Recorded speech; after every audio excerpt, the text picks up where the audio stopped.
Going live. Going live, baby. What is going on, everybody? What is up? What is up? What is up? How is it hanging, everybody?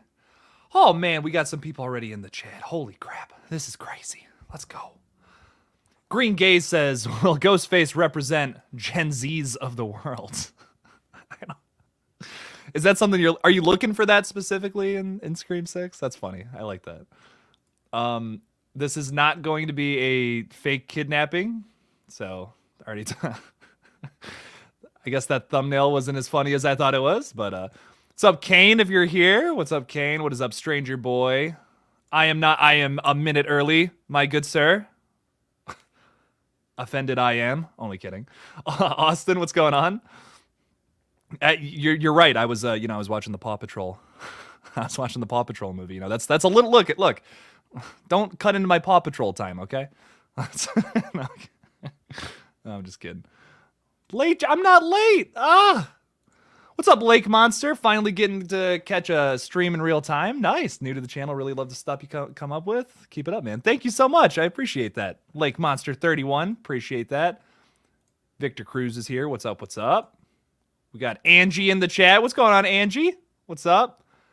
Tori's here. Howdy, hey. Howdy, hey. Flash Skywalker. What's up? What's up? When are you seeing Doctor Strange? As soon as it comes out. Night it comes out. We're going. Going, Bobby. Going to see Doctor Strange. I'm super pumped for that. Me and Zoe Crawford just talked a little bit about that. That was really fun. Any news on Terrifier? I wish, John. I wish there was something. I wish there was something we could talk about. But unfortunately, not a whole lot. Not a whole lot. Do you think that we will see Stu in Scream 6? By the way, love your videos. Thank you so much. I appreciate that. It's a possibility for sure. For sure. I'd say it's possible, but I don't know. Is it possible with Popsicle? I say yes. Happy Sunday, Jake. Thank you, Denisha. Hi, Cody. Are you gonna be live anytime this week? I want to put money on my card so I can join the KillJoy crew. Yeah, of course, Cody. I'll be live probably.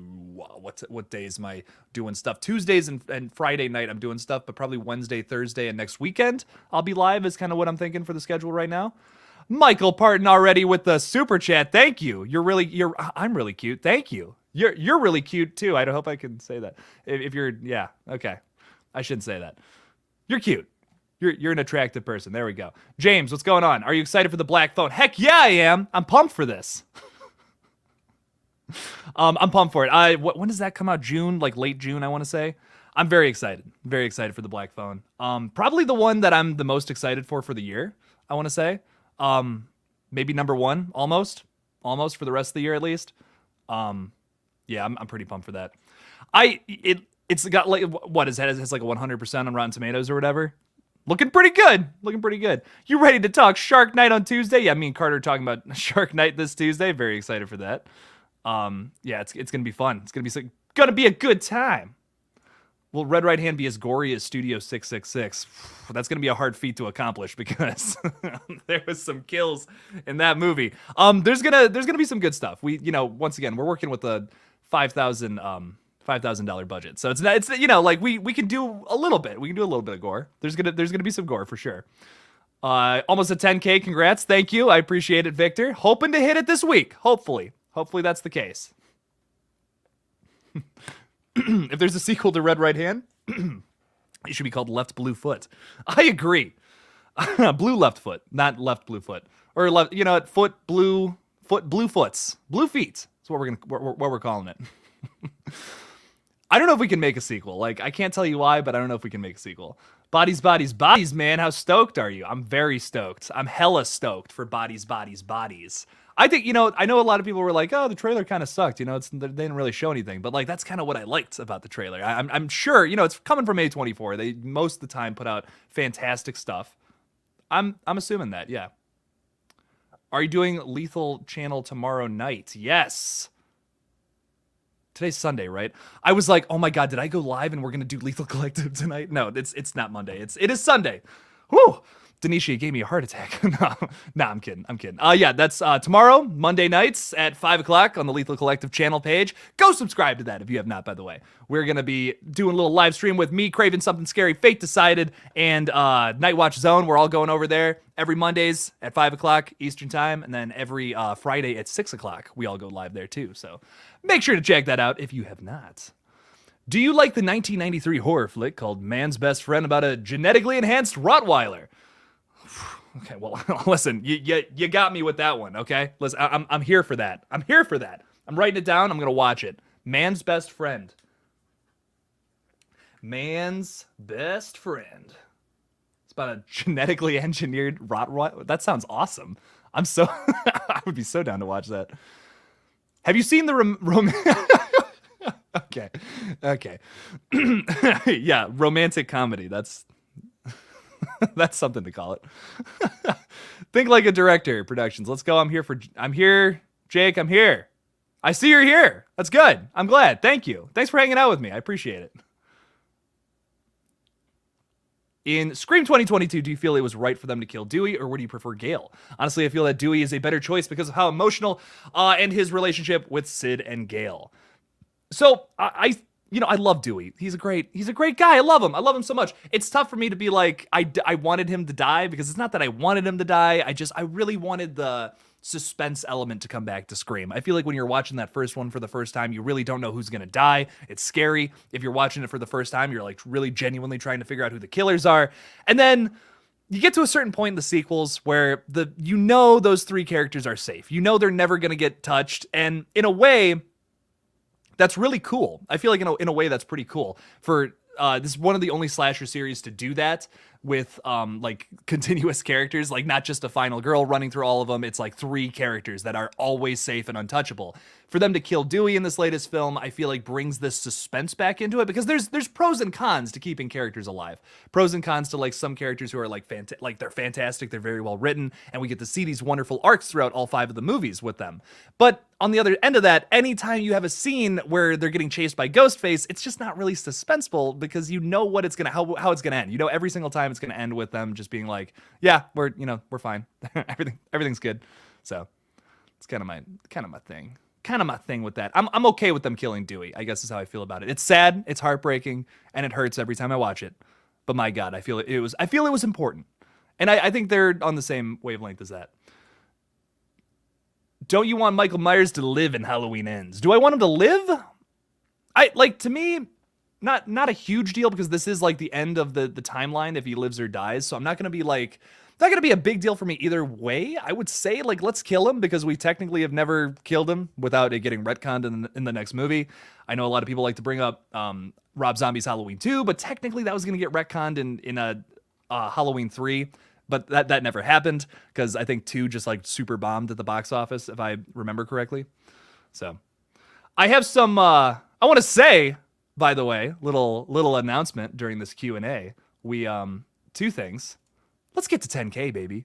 I think we can make it happen this week. Hopefully, that would be pretty sick for that to happen. I've also added a bunch of little video clips for when they become necessary for things. I know the Night Watch Zone is amazing with his clips that he throws in there. I was inspired, and I found some clips online that I've been spending the past hour or so between live streams making little clips to put in here. So maybe if I get an opportunity, I'll be able to throw them in there. So,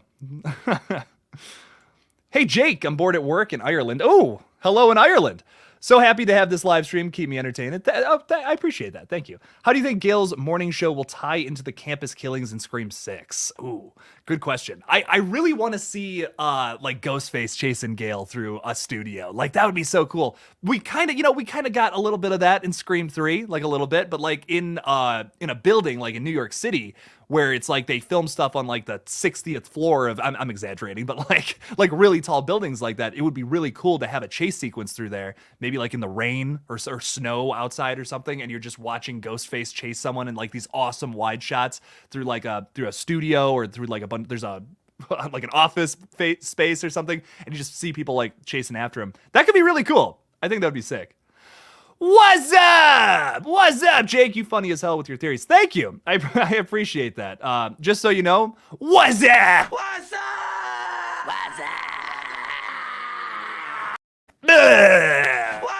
Well, okay, that's enough. One time we'll do it. What's that? New horror squad? Nah, I hated her arrogance. Who we talking about here? How do you feel about Lexi from the Chucky TV show? Interesting character. Very interesting character. Started off where I was like, this person sucks, but as the character progresses, honestly, maybe the most well-written character of that entire show, surprisingly. I was like, what? That was actually a very well-written character is how I feel about it, because she's someone who like you really just hate at the beginning, and the way she progresses is amazing. I haven't seen that done so well in a while, honestly, with a character you start off hating and then you end up liking towards the end of it. You find out how relatable she is, and you find out that she's just struggling, she's trying her best, you know. I really liked Lexi. Actually, of all the new characters, she was probably my favorite. So she kicked some butt. Do you have any updates on the Collected movie? Unfortunately, everything with the Collected is very sparing, far between with updates. We don't have a whole lot going on with it, unfortunately. Patrick Melton and Marcus Dunstan, they kind of have been saying like the studio's kind of uninterested in the whole thing, which sucks. I don't know why. I think I love the last two Collector movies. I would love for a third chapter to happen, even though I do kind of love how the collection ends. It's awesome. I've never seen a movie where it continued an ambiguous ending from the first movie and does it so well in a way that totally works. I really like the collection after the Collected. I'd probably like the Collector more, like the first one. But the second one's fantastic. I hope the Collected happens at some point because I would love to see that story continue. Favorite ice cream? I said ask me anything, so this works. Ice cream flavor, probably mint chocolate chip. I love mint chocolate chip. It's a weird combination, but for some reason in ice cream it works. That's my answer. Have I seen The Conjuring 3 and do I like it? Asks Isaiah. I watched it once. I've been meaning to do a rewatch. It probably is still on HBO Max. It's one of the only Conjuring films I don't own. I got to do a rewatch. That's how I feel about it. First, right off the bat, when I watched it, I thought it was incredibly average. Besides that opening scene is phenomenal. After that, kind of loses me a little bit, but it's always great to see Vera Farmiga and Patrick Wilson reprise their very iconic roles in that in the leads spot. So that was fun. I really liked them. They were good. Other characters, I don't know, the whole plot line in general almost felt like a crime story more than a Conjuring film, which was odd. It just felt like another PG-13 horror movie. It didn't feel like it fit in the Conjuring universe. Once again, I need to do a rewatch for sure. Like, I've only seen it once. Kind of hard to judge a movie after you've only seen it one time. Kind of like, you really need to watch a movie like 2 or 3 times before you really like can get everything and review it. Is how I feel. So it's like tough for me. It's always tough for me to do a review right after my first viewing. Do you think Jenna Ortega could be this generation's Jamie Lee Curtis? Yeah, like actually 100%. Like, she is fantastic. She's in everything too, and it's well deserved. She's everything I've seen her in. She is fantastic. Oh man, everyone's just calling me cute today. My little heart's just gonna explode. Fate decided. God damn, thank you. You like my little Jujutsu Kaisen beanie? Someone just asked me what other genre I would love to talk about. If you had to go into any genre other than horror, what would you pick? Fight me, but I love cartoons. I love animation. I love anime. Yeah, I'm a weeb. I just finished Jujutsu Kaisen maybe like a month ago because the movie came out. I still haven't seen the movie. But yeah, no, I'm a big fan. Big fan. I haven't finished Attack on Titan either. I don't know if anyone watches Attack on Titan here, but that's also phenomenal. I watched a couple episodes, the latest second half of the 4th season, so haven't finished it yet though. Have you seen Titanic 666? It kind of sucks. It's a disappointment to the series. That's a series? What? Is there? Hold on. Hang on a second. Is there an entire franchise of films called Titanic 666? I'm not seeing a whole franchise here, but this movie looks whack as fuck. It's got a 1.5 out of 5 from The Balcony. So there you go. So, sometimes though you see movies like that and they have these low reviews, but they're just amazing. Like sometimes they're just fantastic. You never know. You really never know. So I hope there's a high kill count in Red Right Hand. No comment. What's up, Blucka Blucka? Hello, Jake Joy Kill. That's the evil version of me. He has a beard, like that one episode of Star Trek with Spock. He comes on and he just kind of goes.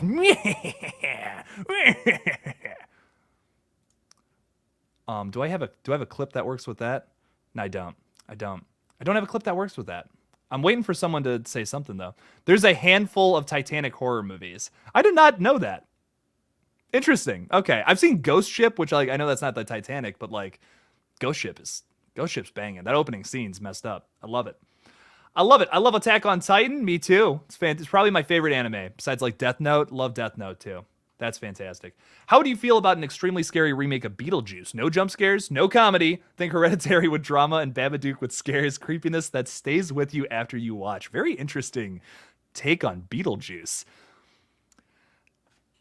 That's tough because I think conceptually you could make that into a really scary movie. I don't know if you call it Beetlejuice though. Like, do you just make that your own thing at that point? Like, it's so different in tone. Would you just make your own movie that's like conceptually similar to Beetlejuice, where it's like a couple dies, they turn into ghosts, and they're like haunting their old house and all that? It's a really good question there. That's a really good question. I don't know if I could. I feel like that might disappoint fans of Beetlejuice if it didn't have the comedy or the silliness to it though. That's how I feel. I would love to see that movie though. Like, I would be so down. I'm always down for like really experimental horror movies like that. So that would be sick. I grew up on Yu-Gi-Oh! And Pokemon. I used to watch like, what's it called? Pokemon Indigo? Is that what it's called? Like the main series that like everyone has seen. I used to watch a little bit of that. That's good. That's some good stuff. Have I seen Stitches from 2012? I highly recommend for slasher fans such as yourself. Yes, and that has fantastic kills all the way around. I love Stitches. Stitches is awesome. Very fun little flick. Ghostface just called me and told me if Red Right Hand doesn't come out in December, he'd kill me and kidnap you. I hope not. I hope he does. I hope neither of those things happen. It'll come out in December. I'm pretty sure. We're on track here. We're on track. Things are going good. We just got the script formatted completely. I can't really tell you too much more. If you want like the full ass update, maybe you want the whole thing, go on and join the Patreon or channel members. I put out a very exclusive review for you guys, and it's very fun. We got a lot of fun behind the scenes videos. That's probably my favorite part of that whole video. It's all the videos. So, do you like the Babadook more or Hereditary? Probably Hereditary, but I love both of those films. Like, you're talking like you're in my top 10 2010s range right there. Babadook is definitely on that. Hereditary is definitely on that. Listen, the 2010s might be the most underrated decade for horror films ever. I don't know, man. I regard that very highly. Regard that time period very highly. There's a lot too. There's a whole different span of different kinds of films that came out in that time period. I don't know. It's honestly one of my favorite times for horror ever, and I'm so glad I got to live through it. So 2010s were amazing. Hopefully the 2020s can be just as good. So far, shaping up to be pretty fantastic. We've had a lot of amazing horror films in the 2020s.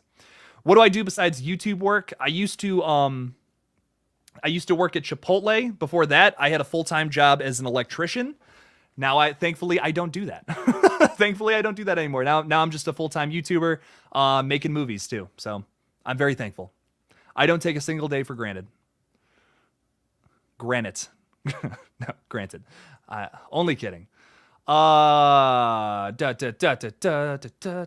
28 watching, but only 14 likes. Oh my God. Smash, slash, and stab. Did I say stab already? Stab that like button. There we go. Go ahead and go on and get it. Go on and hit that like, or dislike it. You know, that also helps. I'm okay with that. Thoughts on Chelsea Rebecca from Deadmeat doing the American Psycho kill count? She killed it. Oh my God, she was amazing. I love that Chelsea got to finally do a kill count. I thought that was awesome. And what a good episode to start with too. I know that's like one of her favorites. I love American Psycho. I think she killed it. She was very funny. She does it very well. You know, I love the podcast. I'm going to be honest, I almost like the Deadmeat podcast more than I'd like the kill count. And I was listening to that for a long time. So I'm almost more familiar with like Chelsea Rebecca than James, which is interesting. I really love what she does with the podcast, and for her to do a kill count was sweet. She killed it. I'm very excited to see her do the next one, the American Psycho sequel that is like, what? How does this exist? How does this exist? Smash that like button, everyone. Doesn't that sound like a stereotypical YouTuber? Don't forget to like this video and smack the bell. Smack on psh, like sound really annoying sound effect. Baba Booey. Like one of those. Favorite A24 film at the moment. I'm gonna say of the past 2 years. Let's make this interesting. Past 2 years of A24, probably X. Not gonna lie, I loved X. X just blew my mind. I was really big fan of that. That's probably like top 3 A24 in no particular order is probably Hereditary, The Lighthouse, and X. Those are my 3 favorite films from them. I love all of them. What's going on, Jen? How's it hanging? Do you think Deadmeat will cover Willy's Wonderland? Asks John Underwood. Actually, I think Deadmeat said something about he can't cover Willy's Wonderland because of some kind of like weird lawsuit thingy or whatever. He can't show clips from the movie in the kill count because I believe it was like when it came out, it was requested very highly. I think he did a whole video on that. I'm pretty sure, if I remember correctly. I'll be honest, I don't have a whole lot of time to watch YouTube, but like I prioritize some YouTubers. Deadmeat's one of them. I almost watched everything they put out. So. The best friend that dog... What? I'm sorry, Denisha. I don't know what you're saying. Oh, The Dark and the Wicked? Is that maybe what you're talking about? That movie? Dark and Vicious? I'm sorry, I don't know. I thought you were taking the weekend off. I hope you got some rest. I chilled all day yesterday, Jen. It was very nice. I got to chill out yesterday. I was feeling good. Did a live stream with Zoe, and then I'm like, hey, you know what? Why not do a little Q&A? Why not? That's fun. So there's just gonna be a relaxed stream today. Nothing too crazy. I'm just vibing, you know. So you're like 20 now. I'm 23. I'm 23, Devontae. Going on 24 in September. So. You're young. I don't feel young. I feel like an old man. I feel like an old man. I worked right out of high school. I just started working. So like my back hurts all the time. It sucks. You guys don't want to hear me complain about this kind of stuff though. I don't. It's all good. Have you heard about the Spirit Halloween movie? Yeah, I did a little video on it. Yeah. I talked about that. I'm excited for it. Christopher Lloyd's going to be in it, which is really interesting. I'm like, what? There's not too much to talk about it, I guess. You know, there's not much to say. There's like, it's not a whole lot going on with it yet. I guess when we get a little more information, I can talk about that some more, but heck yeah. Did you catch Craven's live yesterday? Yeah, I popped in for a moment. I did not have too much time yesterday. I was chilling. I was hanging out with some buddies. I finally got to do that for the first time in a while. Fate decided also. I've just been so busy with work and making this movie. I don't have time to hang out with friends. Yesterday, I finally made some time to hang out with some buddies I haven't seen in a while, which was nice. So, Jacob made a video saying that what if the reason everyone is covered in blood and bodies is because everyone is panicking, killing each other. One person gets it started, almost like Tucker and Dale, but kills. That could be really cool. That could be conceptually what a great idea for a slasher. What if there is no killer? What if there's no killer and then, you know, someone just accidentally died and they thought it was an accident and then everyone just starts killing each other? That could be conceptually really cool idea for a horror movie. That'd be sweet. Thanks, Flash. I appreciate it. Got to head to work. Glad I could pop in. Check your mail when you get a sec. Oh, Flash Skywalker sent me something I forgot. Thank you, man. I appreciate it. I hope your day at work is very easy and very chill. I hope you're vibing, man. I hope you're just absolutely vibing today.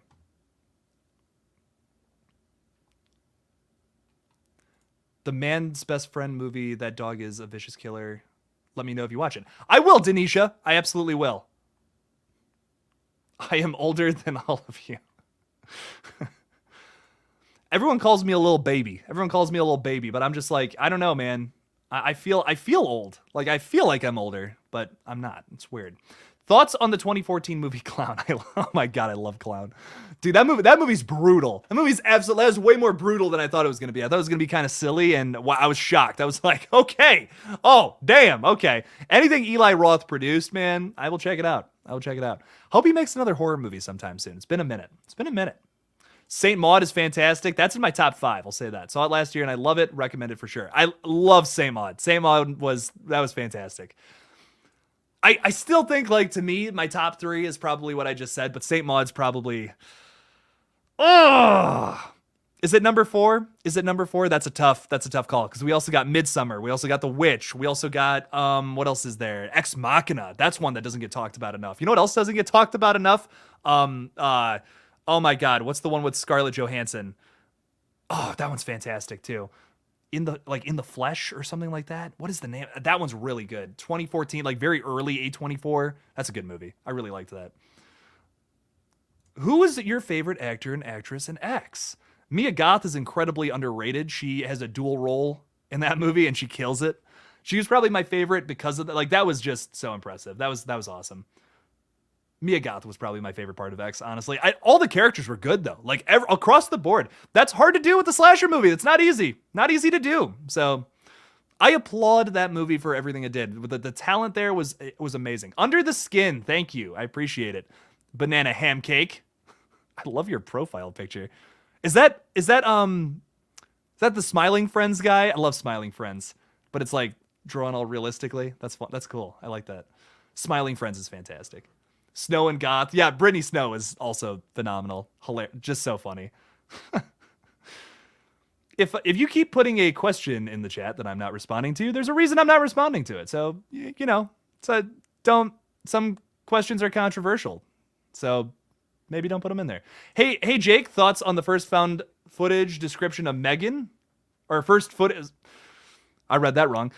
What's up, Alex? Hey, Jake, thoughts on the first footage description of Megan we got at CinemaCon. Yes, I'm pumped. I'm really excited for it. The only thing I'm worried about is like they described that the doll's like doing backflips and jumping around and biting people's necks out and all that. Okay, that was hyperbole, but my only problem is like I hope it doesn't look like Child's Play 2019, that really very, very, very, very heavily relied on digital effects, and it did not look good. That third act was atrocious. So hopefully that's not the case here. I will say, it's a January release, which definitely gets me a little scary. Gets me a little scared on the inside. I hope it's good. I hope it's good though. I think it's gonna be good. I love me some creepy doll movies, man. I can't get enough of those. Yeah, as long as they like, listen, you can do digital effects where it looks good too. Like I've seen it done. I've seen it done in plenty of horror movies. Radio Silence actually is a really good example of that. Some of their past films, like before Scream, they use just a touch of CGI, a little bit of digital effects, just a touch, and it's good. Looks good. Southbound is probably the best example of that. They have these like creatures that are flying through the sky and all that. It's awesome. It looks really good. It's digital effect, done really well. If it's good effects, heck yeah, I'm down for it. But that 2019 Child's Play, man, doesn't look good. Were you rooting for Norman in Don't Breathe 2?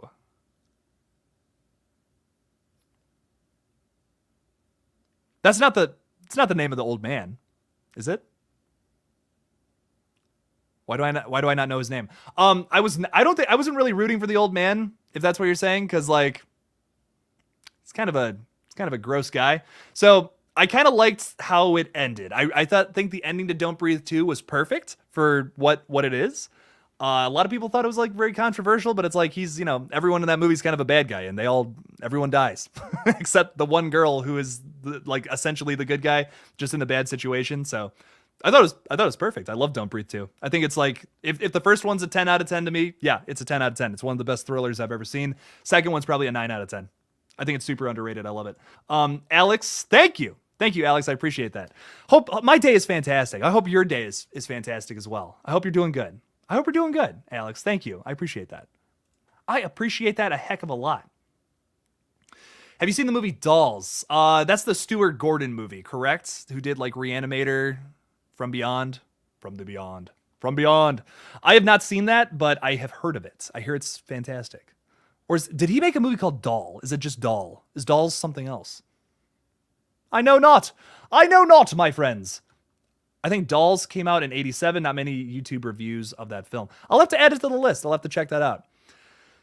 I want to start doing more reviews on here. I'm doing like these specialized reviews for my Patreon and channel member supporters, which is awesome. And that's been a whole lot of fun. I've taken a lot of requests. We're doing Superhost on Tuesday, by the way. If you guys saw Superhost, I'm doing a review of that. So pumped, very pumped for that. Oh my God, it's Ghostface. What? Holy shit, it's Ghostface. Oh my God, no way. What is going on, Ghostface? Remember the short when I duct taped you and Jesus Christ. Yeah, I remember that. You're going to kill me if we didn't make it to 5,000, man. What the heck? I'm so glad we did that in the last 3 days for the Kickstarter. That would have been bad. They should remake Flubber. Have you ever seen The Stuff? It's kind of that. The Stuff, man, 1985. Check that movie out. It's some good stuff. Have you seen Zach Cherry's video on what he wants for Scream 6? I think some of the ideas he said are plausible. I have not checked that out, but I'm sure it's badass. Zach Cherry makes some awesome content. I'll have to check that out. I'll have to look into it. Like I said, don't really have a whole lot of time to consume content here on YouTube. I've just been kind of producing lately. Yeah, played the clip one more. You know what? Just because you asked, Ghostface, I'll do it for you. Holy shit, it's Ghostface! I love that. That's so funny. Super excited for Salem's Lot. Heck yeah, me too. I'm pumped for that remake of that. It's gonna be banging. I hope it's good. It comes out later this year, September, I believe, if I remember correctly. I love the original Salem's Lot, but it's like way too damn long. So hopefully this is like a shortened version of that. There's a lot of really scary moments in Salem's Lot, though. But I guess the point I'm trying to make is there's some room for improvement as well.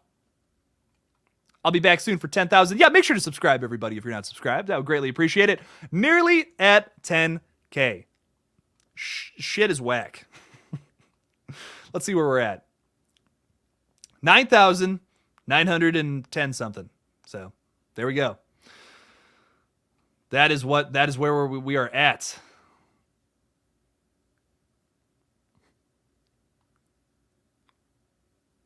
Not ignoring your comments, Devontae, but questions. Questions. If Scream 5 came out in January and did so well, do you think Scream 6 in March will fare as well? Oh yeah, honestly, I think Scream 6 goes better. I bet it goes harder than Scream 5, honestly. I bet it makes more money. That's my guess. 140 million. Yeah, it could probably top that. That's tough for a slasher. But I bet it tops it. With all the hype surrounding that, I would say yeah. I'm really thinking it'll be better. I think you can kind of go either way with this new film. Now that we've gotten 5 and it was good, a lot of people liked it. Will 6 be good? It's good. It's a big question. I don't know. I really don't know. I hope it's good. I hope it's badass. I hope it's a whole new original idea. That's my big thing. If they just kind of repeat stuff from the past, I don't really want to see that. I don't want to see Scream 6 just be Scream 2 but modernized, you know? And I'm really worried that's going to be the case. The Munchies scene is maybe my favorite of the Green Inferno, but yes, the poop scene is very funny too. Marvel Lord. Aside from what's your favorite scary movie, what is your favorite quote from the franchise? That's tough. I mean, listen, holy shit, it's Ghostface. It's up there. I'm not gonna lie, that's up there. I really like that. Man, good quotes from the franchise. That's tough. There's a lot of really underrated stuff in Scream 3, like with Sidney Prescott, where she's kind of talking about everything. I can't remember anything right off the top of my head because I'll just be paraphrasing, and then someone will on the replay, someone will be like, "Well, actually," no, I'm just kidding. No, I'm kidding. But there's some good stuff. I actually like a lot of the lines in Scream 3. I know there was a bunch of rewrites and all that, and it's rough at points. Probably my least favorite Scream film, but it's still got some good moments, especially with the characters. Are you going to make a Doctor Strange 2 review? Probably. I'm gonna say maybe. It all depends on how horror-ish that movie is. Like, if it is enough, sure. I didn't do a Northman review just because I didn't have time, but I really liked that. My short and sweet review of that is The Northman was fantastic. Maybe one of the, it's in the top 10 of revenge movies of all time, I think. Fantastic film, very bloody, very gory. I loved it. Would you be a final girl, horror geek, or kind of a skeptic? Kind of. What, am I in this situation? I'm just like, nah, I don't really think there's a slasher here. I don't really think that's funny though. I like that. What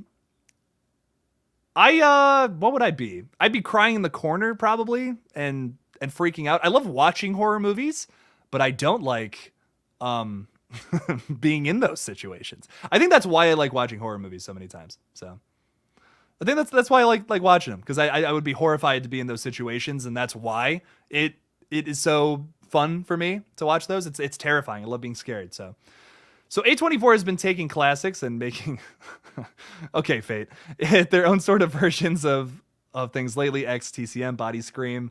What's a classic you'd like to have an A24 version of? I don't necessarily agree with that, but I see what you're saying. For them to kind of take a concept and roll with it, I would say, actually off the top of my head, Phantasm would be sick. Very artsy film from the 70s. I could see them doing some kind of modern take on that in some kind of way. I would love for them to dive into some more stuff like that. Like, obviously a lot of their stuff is very similar to Phantasm. It's very out there, very trippy, very crazy, psychological horror too. I could see them doing like a take on Phantasm. I don't think A24 will ever like produce a remake of something. I don't know if that's going to ever happen.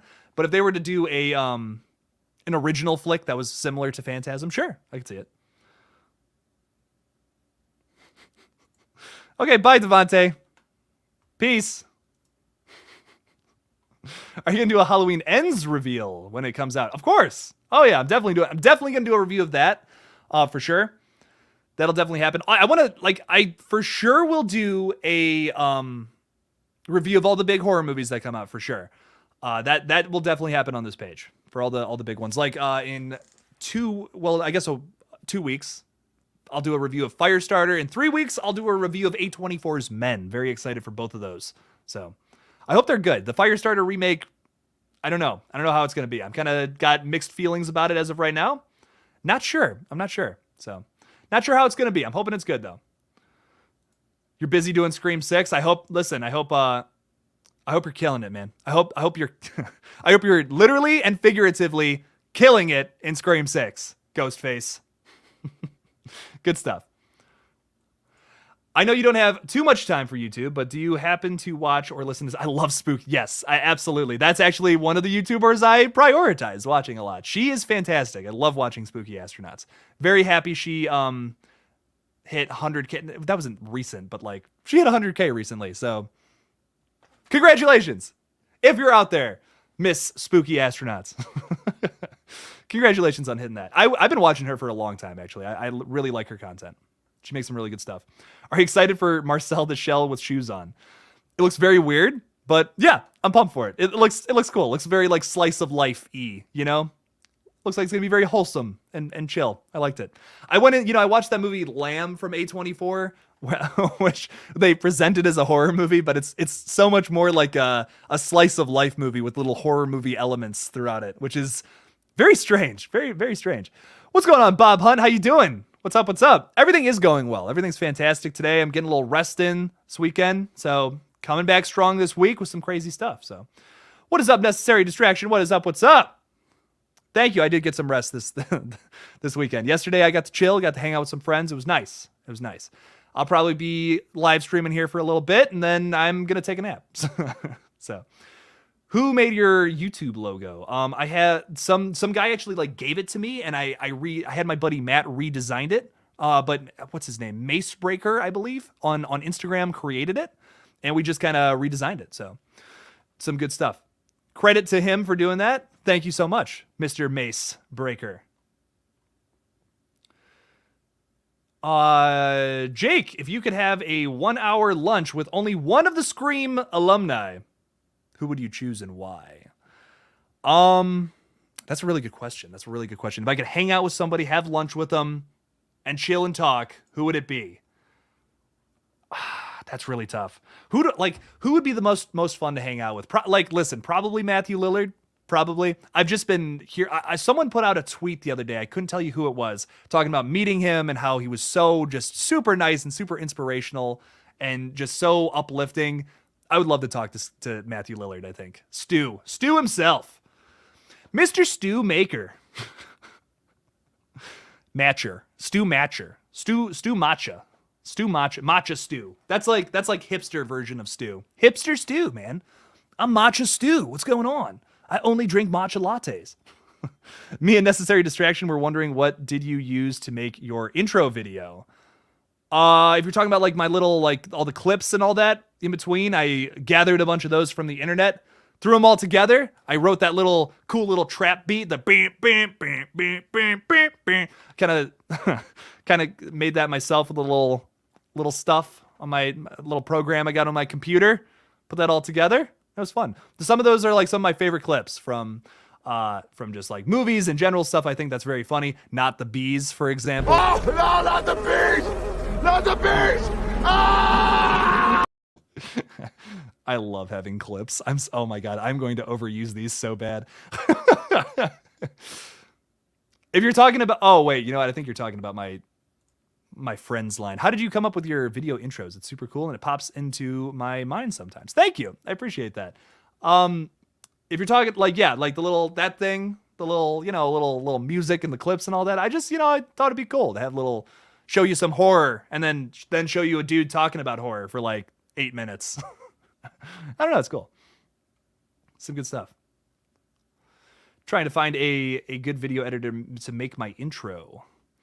I would say, so I'll tell you what I use for specifically YouTube videos. I wouldn't use this if you're trying to like make a movie or anything like that, but a very simple video editor, like if you just want to make some YouTube videos, is Power Director, which is what I use.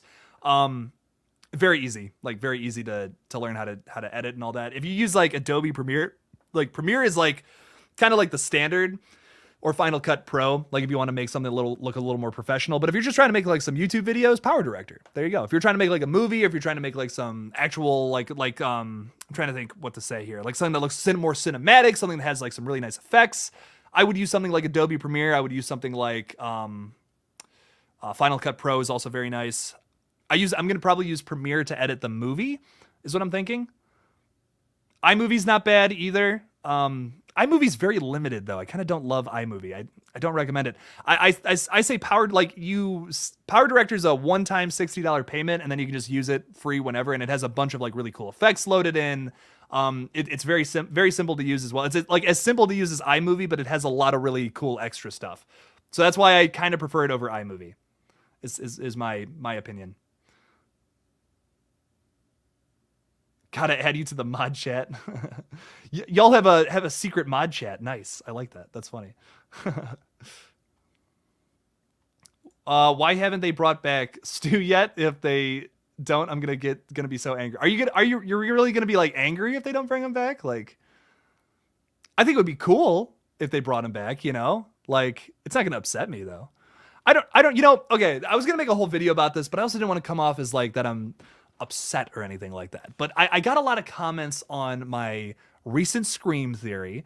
People didn't like it, and that's fine. You know, I don't care. If the majority of comments were like, not a fan of this theory, that's cool. You know, whatever.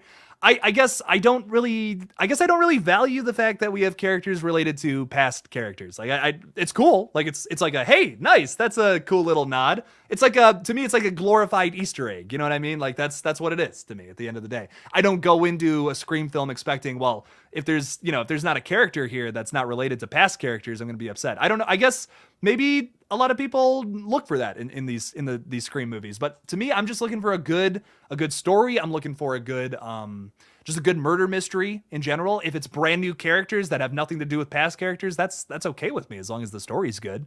That to me, I value that more. A more like concentrated story that's really calculated, that's just done really well. All the attention to details there as well. I love I love Easter eggs. I love references. Those are great. But to me, I guess what I'm a little more focused on is I just want this movie to be good. I want it to shock me. I want it to scare me. I want it to have blood and gore, you know, and some good character moments. That's a really big thing with Scream too. So I guess a lot of the comments were saying like, well, if they say that Sam isn't Billy's daughter, like that totally defeats the purpose of Scream 5. But I'm like, to me, the purpose of that movie wasn't to introduce Billy's daughter. Like, you know, it's a little more, I feel like it was more about like the commentary. It was more about reinventing the franchise. You know, it's not, if they didn't have anybody related to Billy Loomis, I don't think it would have mattered personally. But I don't know. Hey, you know, that's just my opinion. That's just how I feel about it. Some people look for connections to the past. I just feel like it's a little unnecessary, personally. I think it's fun, but... didn't watch Scream 5, but the killer was spoiled right when the trailer came out. Did you read something about it and get it spoiled? I'm sorry. That really sucks. Should I skip it? No, it's a lot of fun. I'm still on the fence about if I like Scream 4 or 5 more. I'm leaning towards Scream 5 for sure, but it's definitely one of the better movies of the franchise, like for sure. It's a lot of fun. It's good. I like it. It's a badass little film. It's also like it breathed new life into this franchise that's been dead since 2011. So like, heck yeah, of course I'm a fan of Scream 5. Like, it's good. It's good. It's a really fun film. The new characters, especially, I was really worried that they wouldn't be as interesting as some of the past. Like, I feel like all 4 of the Scream movies, I'm being a little generous towards Scream 3 saying this. Almost all of the Scream movies, I say, have fantastic characters, really well-written characters that are interesting the entire time. Like I said, being pretty generous towards Scream 3. But I think all 5 of them consistently have great characters that are developed mostly pretty well. And it's fun. I don't know. What is on your orange beanie? The guy from Jujutsu Kaisen, man. You ever watch Jujutsu Kaisen? It's basically just Naruto without any filler. Does that make it better? I don't know. Some people love Naruto. I couldn't get into it. I watched like 15 episodes and yeah. I don't know. I love Jujutsu Kaisen though. That's fantastic. Highly recommend if you're into the old anime stuff. If I wasn't doing horror YouTube, I'd be doing anime stuff because love me a good anime. Some good stuff there. I sound like such a weeb right now. We all knew they were going to link Sam to Billy, but I wish they didn't. I wish they did their own thing. I agree, Fate. To me, it's just not that important. Like, it's cool. It's like a glorified Easter egg that has some plot purpose to it. And like, that was cool. The reveal, how they do the reveal with Tara and all that. It was like, that's sweet. Awesome. No way. Like, not that big of a deal. I was kind of shocked when I got all those comments on my video recently. It was like, well, that would, it completely defeats the purpose of Scream 5. I don't see, was the purpose of that movie to introduce a daughter for Billy Loomis? I don't think so. But I don't know. Maybe that's what some people took away from it. But I thought it was cool. Like, sweet. But it's not really important. Are you stuck in a LSD trip? Probably? No. I'm going to say no. I'm just high on life, Wayne. I'm high on life, and I love it. It's a great time. That's pretty funny. Are you going to watch Cobra Kai season? I haven't seen like any Cobra Kai. I know of it. My dad loves it. I hear it's pretty good. I gotta watch it. I have to actually sit down and watch that. I gotta watch Ozarks too. You guys ever watch Ozark? I love the first season. I just never had time to finish it. And now like the show's over. Everyone has seen the whole show pretty much. I'm like, oh man, I gotta watch that. Ozark's fantastic. It's like Breaking Bad, but in the woods. It's a horrible. How to describe a show as poorly as possible? That's Ozark. Aren't we all, Wayne? Yeah, aren't we all kind of stuck in some? What even is reality? What even is this? What's even going on here? What other clips do I have in here that I can play? Does anybody? I don't know. Okay, this is a clip. I have this in here. I put it in here because I thought it'd be funny, but I have no idea when I'm gonna have the opportunity to do this. So let's just send it out into the world, see what happens. America, fuck yeah! I don't know. When am I ever gonna need that? This is a horror YouTube channel. When am I ever gonna need to go America? I don't know. It didn't end. You didn't like the last episode? Dang. My parents said it's getting crazy. Like they're not at the last episode yet. They've been watching it pretty religiously. I think they have one more episode, I'm pretty sure. So I'm excited. I'm still excited to see it. So marketing made a mistake with the shot of Sam stabbing Richie. Yeah, they did, didn't they? Like if they would have just cut that shot like a couple seconds sooner, I think they honestly just shouldn't have used anything from the third act. What was it? I don't think it was necessary. Like, I really don't. I don't know. Kind of whack to me. Kind of whack. From worst to best, rank these forms of horror. Slasher, haunting, creature, disaster. Ooh, interesting. Holy shit, it's Ghostface. Holy shit, it's Ghostface! I'm going to overuse that to death. From worst to best, rank these forms of horror. Man. I'm going to say, that's so tough because in literally all 4 of those genres, there's like an amazing horror movie. I'm going to put disaster at the bottom just because that's like arguably horror adjacent, depending on what kind of disaster movies we're talking about. Like if we're talking about like Independence Day, you know, arguably a horror movie. If we're talking about like a zombie movie where the world ends, that's also considered disaster, I guess. Man, what would I put next though? Probably Haunting at third. Haunting at third, which is really tough. I love me some good creatures. I love me a good slasher. Man, there's probably more good slasher movies than creature features is probably what I'm going to say. So I'm going to go slasher number 1, creature 2, haunting 3, disaster 4, which that's really tough. Cause that's, you're talking about like a whole or like hundreds and thousands of movies trying to rank all on top of each other. So that's really tough, but that's like during a live stream thinking about this, that's where I'm at mentally. Binge watching the From Dusk Till Dawn series. I've never seen that. Is it any good? Is it any good, Cody? How do you feel about it so far? Is it sick? Is it goated with the sauce, as they say? Do I like elevated horror? Yeah, I don't like the term because it almost makes it sound like, ooh, my farts don't stink because I'm elevated horror. I don't like the term, but like I like horror movies that like to throw in a little bit of social commentary, that like to be a little wittier and all that. But I also like the opposite of that too, like horror movies that are just like crazy slashers that just blood and guts and all that. I like both. Like, why can't we like, you know, that like that? Oh, that's a really good clip that I should put in here. You know, like that taco commercial from like the thousands where it's like it's crispy tacos are the best. No, soft tacos are the best. And then like this girl walks up and she's just like, what about both? And then everyone's like, yay! Yeah, this girl's awesome. We're going to make her our queen. Like, that's, I need that clip. I need to put that clip in here. Stat. Feelings on Twin Peaks and David Lynch. Okay, I like David Lynch, but his movies are not digestible at all. Like, if you've never seen David Lynch before, and you watch his movies for the first time, you're going to hate him. Like, 9 people out of 10 will probably hate David Lynch movies. You got to understand what he's going for because he's out there as a director. He's a very, very niche. I don't think it's not for everybody. It's like if you ever listen to Primus, like Primus is very specific. Not everyone likes Primus. I love Primus. I think he's great. I think they're great. David Lynch is the Primus of horror movies is how I feel about it. I really like the Twin Peaks show. The movie's okay. Eraserhead's like probably my favorite. Mulholland Drive's actually probably my favorite. But it's not like I'm not crazy about him. I'm not crazy about it. It's interesting, like conceptually really interesting stuff, visually stunning as always. I'm just not the biggest I'm not huge into him. But I will say I like his movies. He makes some good stuff. It's not like my favorite thing ever, but it's interesting. It's very David Lynch makes some really interesting movies. They're like very similar to David Cronenberg. They're not very plot driven, which was something that was almost a turnoff for me when I first started watching Cronenberg movies. I really like a good plot. I really like a good plot that has some kind of crazy explosive ending. That's always something that's like a very positive thing for me. Thanks, Ryan. Thanks. It's not that I don't like David Lynch. It's just tough to get into. Tough. It's almost like his movies are almost like a subgenre of their own. They're tough to get into. But once you do, you can really appreciate some cool stuff that he does in there. He's a great director for sure. I don't like that fancy pants elevated horror. Have you ever seen Stab?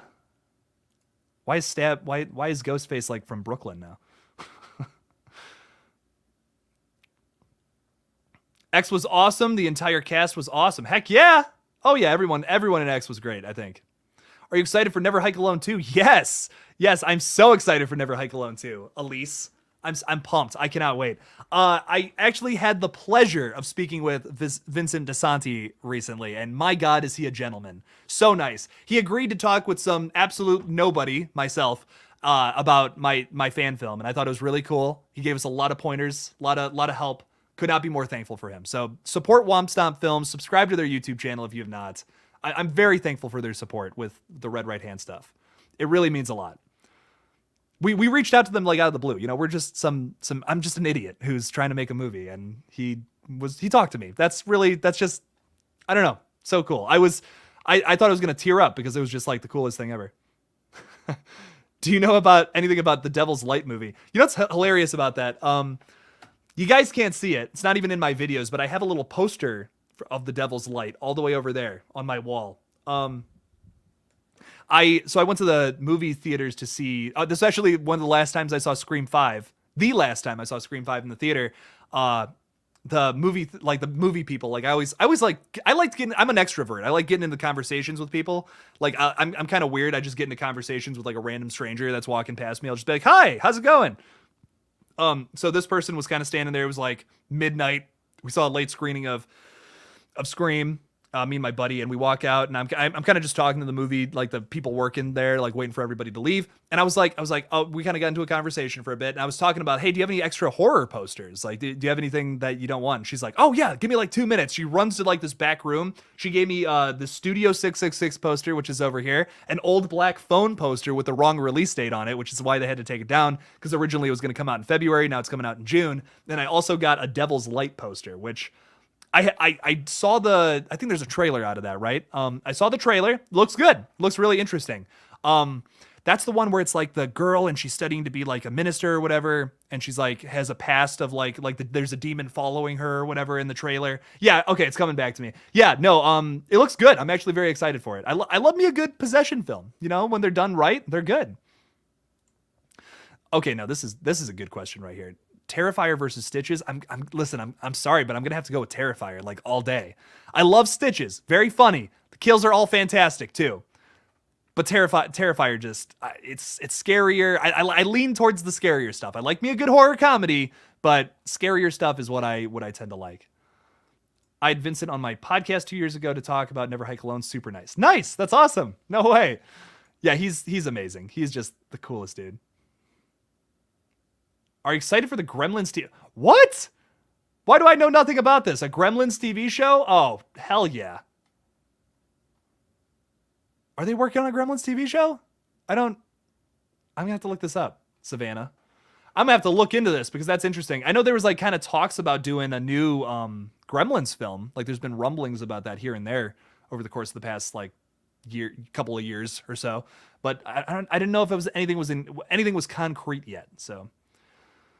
In fact, we'll be getting My Special Boy Friday the 13th fan film new trailer on Friday the 13th of May. Nice. So wow, we got Firestarter and then new My Special Boy trailer that Friday. Nice. No way. Okay. Hell yeah. I'm excited for that. Check out My Special Boy. I saw Creepy Duck Art, I think, did a poster design for that. I don't know too much about it. I don't know who's behind it. I'm sure Vincent DeSanti has some kind of hand in that or something. Because didn't Vincent work on that Jason Rising thing as well? I don't think that was his studio, but I think he assisted with that project. So he was really cool. We pitched I kind of told him I pitched him our idea for our Scream fan film, and he really liked it. Surprisingly, I was like, I thought he would think it was shit, but he liked it. Cool, badass. Dude, I've been so excited for Charles fan film for years. Been patiently waiting for at least 3 years, and I'm hoping we still get it. So I heard about that. Also, don't know too much about it. I hope it's good though. I hope it's badass. I like me some Chucky. Like me some good Chucky boy stuff. It's always fun. Favorite character from the Chucky TV series, like easily of the new ones. Lexi's probably easily my favorite new character. Of the returning characters, I really love Andy. Like Andy and Kyle were that was probably my favorite part of the entire show. Was Andy and Kyle's whole back and forth. And listen.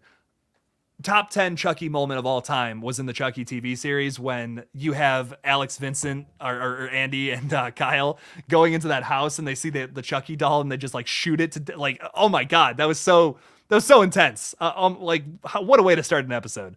I was kind of losing interest in the show, I'll be honest. And then I saw that and I'm like, what? Oh my God. And then the army of Chuckies at the end. It was, listen, I know I crap on the Chucky TV series a little bit, but there's a lot of good stuff there. I'm telling you, season 2 is going to be better. That's why I'm still reporting on it, because season 2 is going to be much better, I think. It's going to be a big step in the right direction. Yes, they are, Jake. It was like a backstory on the Mogwai or however. Yeah. Oh, backstory on like where the Gremlins come from. The Mogwai. Mogwai. I love saying that. What else do we got here? What else do we got here? Do you agree that most of the Friday the 13th films are bad? I'm going to say no. I'm going to say I don't think most of them are bad. There are some duds, there's some duds, but I think there's a lot to love in just about every movie. Just about. Not every movie, but like even in, like Jason Goes to Hell, you have that one character that's very silly. I can't remember it. Duke something. I want to say Winston Duke, but that's not right because that's the actor from Us and Black Panther. But I think all of them have something that's fun. Not all of them are great. Not all of them are the best slasher movie of all time, but they're fun. I think they're all very fun. Harry Manfredini's score has grown on me. A long time ago, I said I wasn't a big fan of it, but the more I watch those films, the more iconic it is. The more iconic, I'm like, okay, this is pretty cool. Coop D'Oof is in the chat with a super chat. Thank you so much, Coop. I appreciate that. Surprise, Buster.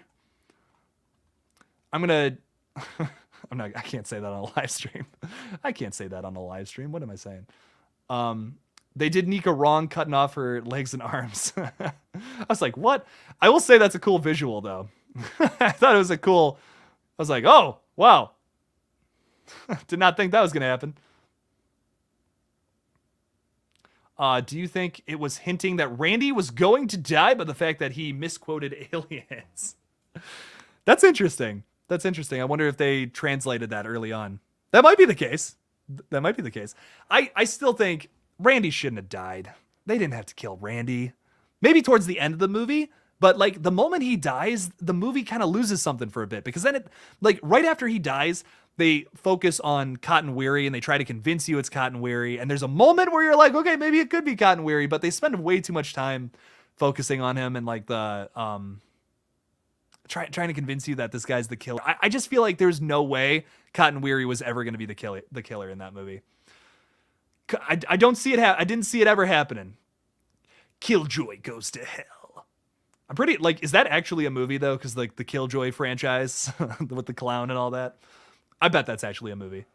It's probably not, but who knows? It seems like something that would be in that movie though. Rutro Reggie. I like that. That's good. That's good stuff right there. Wes Craven regretted killing off Randy. Yeah, Randy's a great character, I was happy to see him again in Scream 3. We got a little bit of Randy action in Scream 3. That was fun. But yeah. Yeah, we could have kept him in the movie a little longer. Uh-oh. Michael's in the chat, but hey, at least it's not Ghostface. Holy shit, it's Ghostface! I told you I'm going to overuse that, okay? I told you I'm going to overuse that. Yes. Who would win in a fight, Stu or... Well, they're kind of the same physical build, so they would be literally evenly matched as evenly matched as possible. It would probably go on for a while, depending on... I don't know. I really don't know who would win in a fight. Physically, the same. Probably Stu, if he was a real person, opposed to Matthew Lillard, because he's an actual killer. He's actually killed people. So, who still has landline? That's what I said when I saw the trailer for the first time. Who still has a landline in 2021 or whatever? Yeah, I don't know. That was odd. I too thought that was strange, Brock. They probably just threw it in there to for the what's the word? Nostalgia. It's for the nostalgia, because we had the landline in the first one. Yeah, makes sense. We got if this was a new thing to get rid of your landline, I'd understand still having one, but man, we in my house at least, we got rid of our landline 10, 12 years ago. 10 to 12 years it's been since we got rid of that. So that's my only thing with it. Coop D'Oof with another super chat. Thank you so much. Sing Never Gonna Give You Up. Listen, I would, but then the stream will get demonetized, and then I'll go broke, and then I'll have to go outside with a sign and be like, it'll be the code. It'll be the QR code for the Never Gonna Give You Up video. This is what took me down. This is why I'm living on the streets. Damn you, Rick Astley. No, I'm just kidding. I love Rick Astley, actually. Totally kidding. What's your favorite flavor of soda? I'm drinking real sugar Pepsi. Is it healthier? No, of course it's not. But I like real sugar colas because they're not as sweet. Try to do that. The real remember when they had the real sugar Mountain Dew? I was drinking that for a while. I like that. I don't. Pop's a little too sweet for my taste every now and then. Coke is really the only thing I can drink. I fuck with some Mountain Dew though. Like me some good Mountain Dew. I just had a new flavor of Mountain Dew the other day, and that was insane. Why am I talking? You guys don't care. You're like, what? Talk about horror stuff. You big idiot. That's what you're saying to me. Only drink soda at the movies. That's good. Don't drink too much soda. I don't know if I've said this on a live stream before. I think I said this at the Lethal Collective, but I used to drink energy drinks like religiously. I went to the doctor because I was having heart problems. I was like driving on the road, and I felt like I was having a heart attack. Like my left arm was hurting and all that. And the doctor was like, yeah, you got to stop doing that. So now for energy, I just drink Coke every now and then. I just drink a Pepsi, I drink a Coke. That's all I do now. So don't drink energy drinks, I guess is what I'm saying. Or do. You know, why not?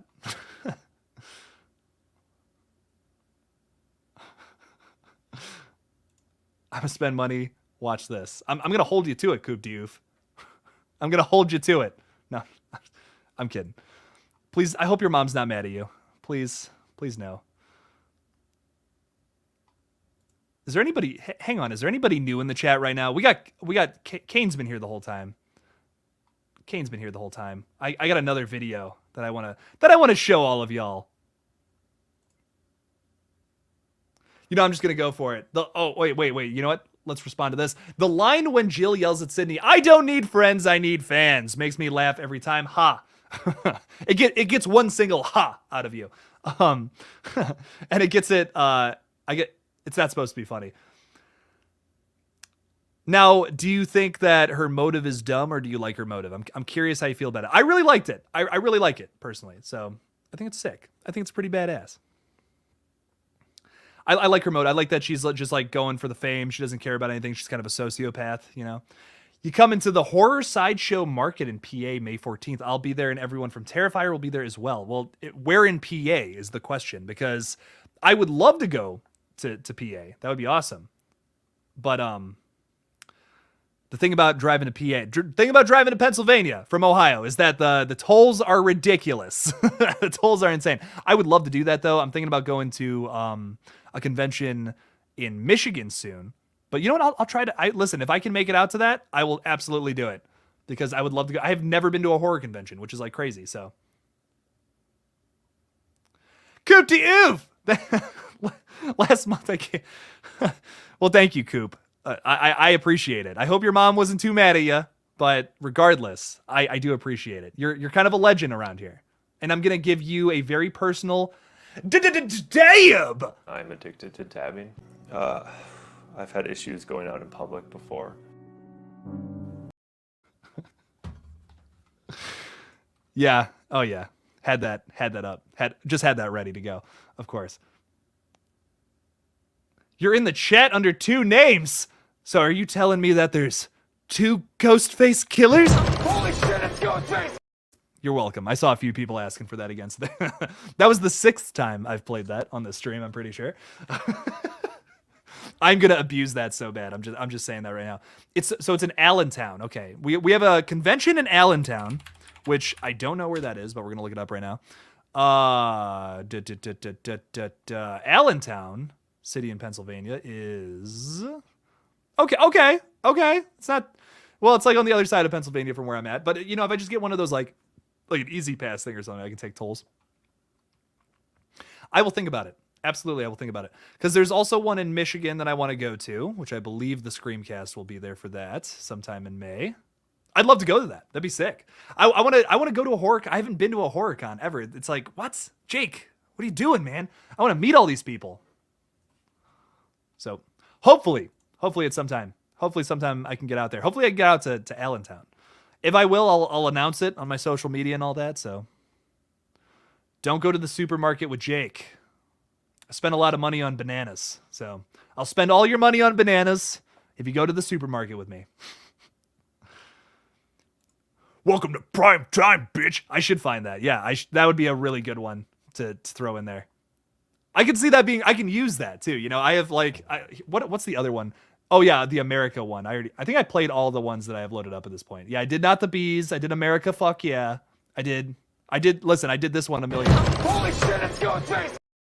I'm not going to stop doing it either. I I did do that one. Okay, I have all the ones. I already did all the cool ones. I did all of them. So next time I'll have some more though. So please tell me that wasn't real. I just did a lot of whack shit in the past 5 minutes, so I don't know what you're talking about.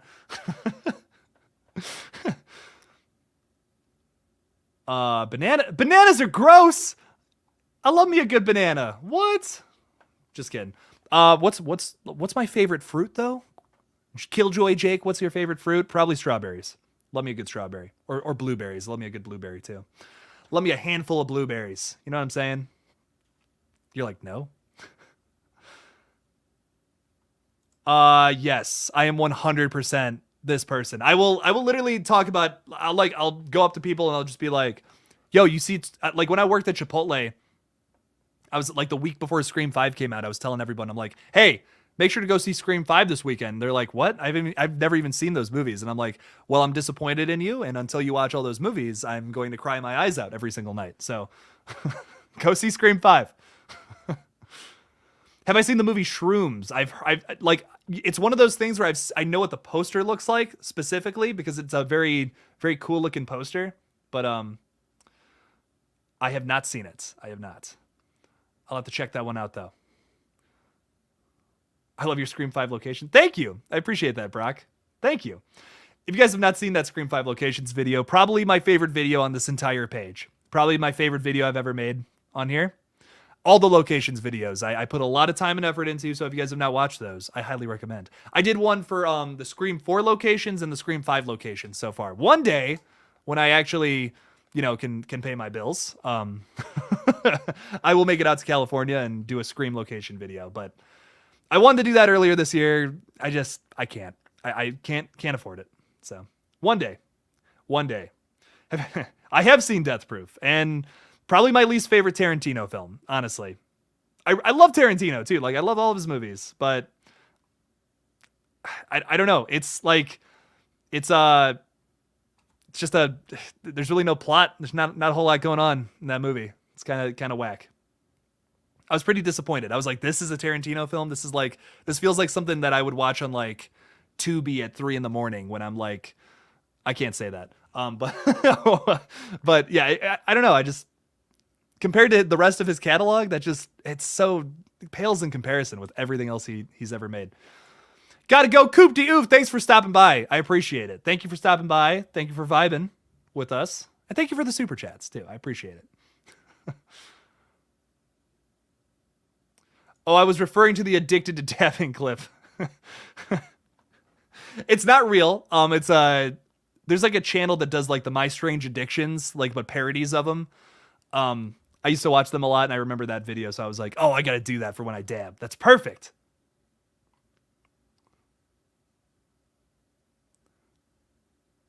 Stuntman Mike is cool though. He's kind of a jerk though, don't you think?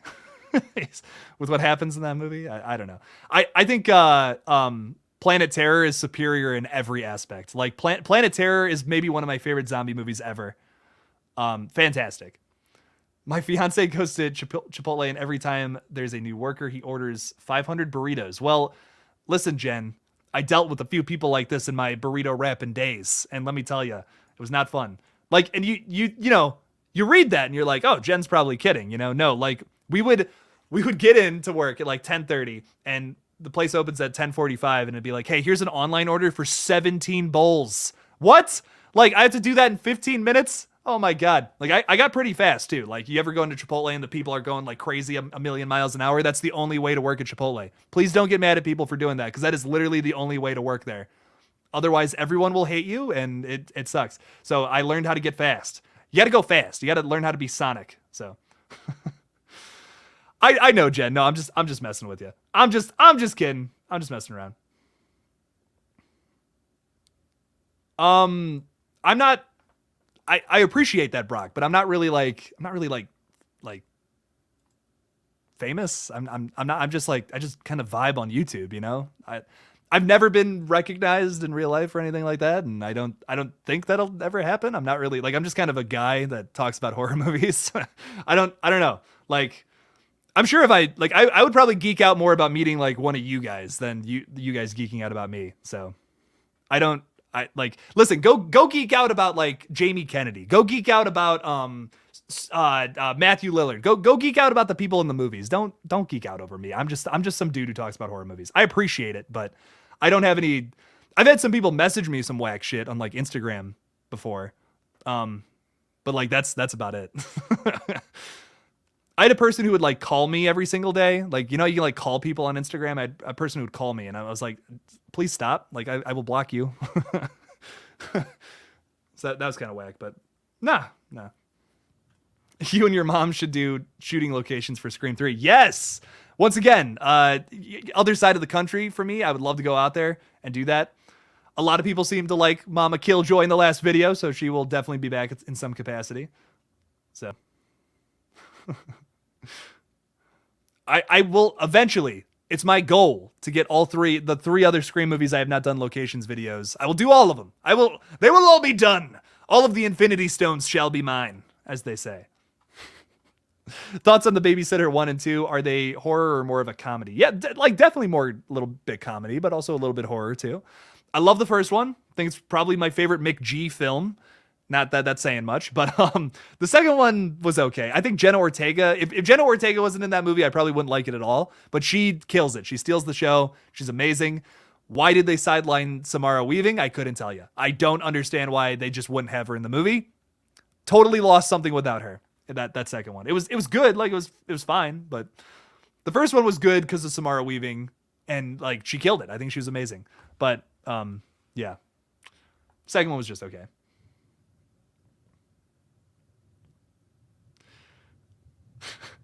Y'all are putting some whack stuff in the chat. Like I can't put that on the I can't put that on the screen. Do you have a lot of friends, Jake? Well, no. I have horror movies. Nah, actually I do. I have you don't need a lot of friends to have a good social life. I have good friends. I have good friends in my life. Nowadays I do. There's a time where maybe I didn't have so many good friends, but now I do, and I'm very lucky. I'm very fortunate. I'm a very fortunate guy. Very happy. How old am I? I'm 23 going on 24 this year. And what's better than 24? 25. If you're my age, you know exactly what I'm referencing, and no one else will get that at all. Unless you had kids growing up in like the late 90s, early thousands. That's the only other way you would know that. What up, Steven? What up? How's it going? As they say, what's up? What's up? What's up? That'll never get old. Never in a million years will that get old. It'll probably get a little old. Go to the New Jersey Horror Con as well if you're into the convention side. I really want to start going to some more conventions. I really do. It'll happen eventually. Hopefully I can go to that one in Allentown. That would be sick. I'd be so down for that. Great question, CNR, and I'm going to leave that anonymous. I'll let you stew with that. I will say this, sure, we're going to be deviating from the Scream franchise, like the tone and the quality and all that, but at the end of the day, it's a Scream film. So it's not gonna be a supernatural aspect that's going to be scaring you. Will there be some crazy whack visuals though in Red Right Hand? Maybe. Something I just want to remind y'all, if you guys support me at the Jason tier level, either on Patreon or channel members, on my channel memberships though, you guys will be seeing behind the scenes videos of all the filming and all that. There was even some stuff in yesterday's video that was specifically just for the Jason tier patrons that is really cool. Some really cool behind the scenes stuff. You get to see us. I can't say what we were doing, but there's some cool videos behind the scenes stuff you already get to see some of the locations of what we're filming, all that. It's very cool. Very fun video. You'll have an even crazier video because we start filming in 2 weeks. So May 14th is the first day of shooting. We're working on the schedule right now to get everybody ready to go. So check out that video though, because I talk about some, not spoilers, but like some stuff about the movie that I won't say publicly. Only the top supporters get to see that. And if you supported me on Kickstarter too, I'll make sure to, I completely forgot to do that actually. Kickstarter supporters will see that video as well at some point. Jake is young. I am 45. My parents had their 52nd wedding anniversary yesterday. No way. Hey, that's congrats. But that doesn't make any. Wait. Oh, yes, it does. Never mind. I thought you said your parents were 52. And I'm like, and you're 45? Hang on. Got some questions there. No, I'm just kidding. Wayne, you're 45 years young. That's what I say. 45 years young. I'm working on it, Extron. We like I said, we start filming in 2 weeks. So it'll come out December 20th. December 20th, baby.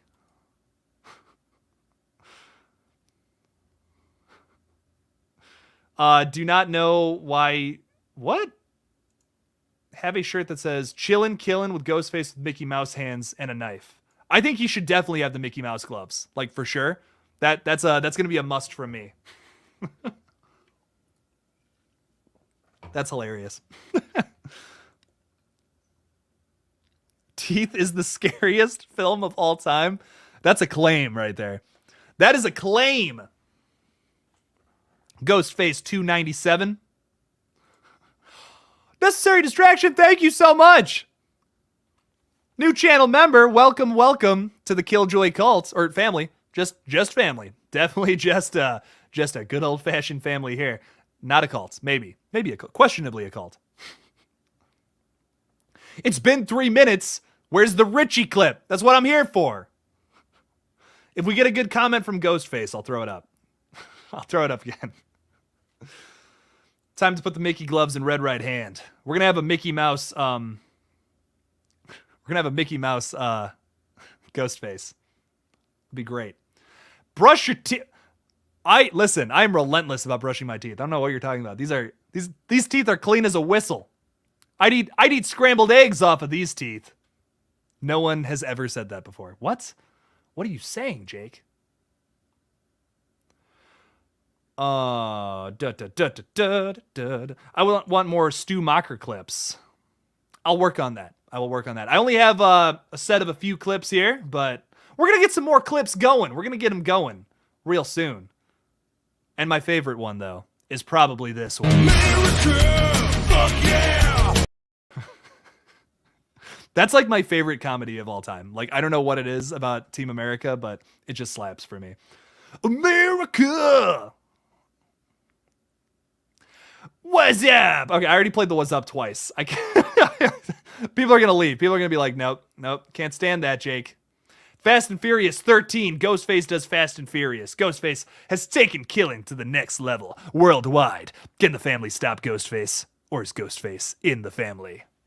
Well, it's all about family at the end of the day, as they say. So, you definitely did not.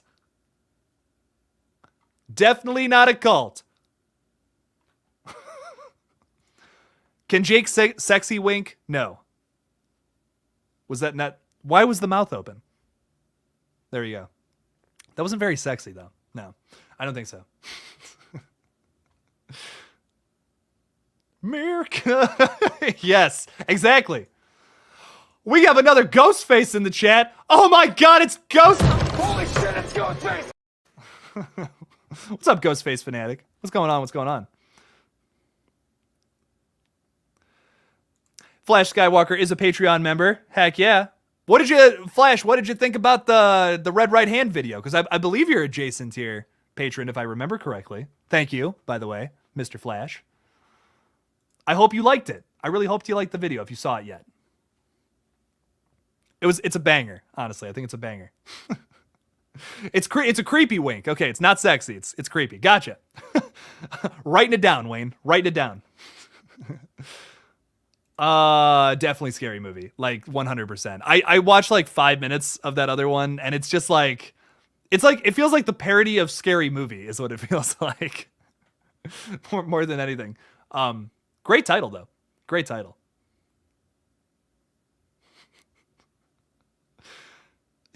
Y'all are putting some more wag shit in this chat, man. I'm not responding to that. Oh, Jesus. Oh my God.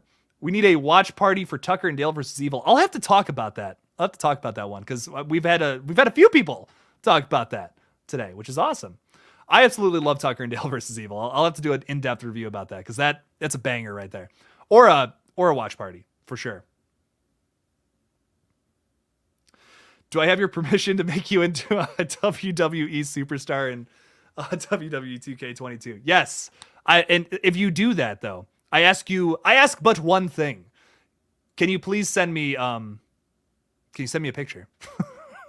I want to see what you do to recreate my face. I'm curious. Who was your least favorite Ghostface?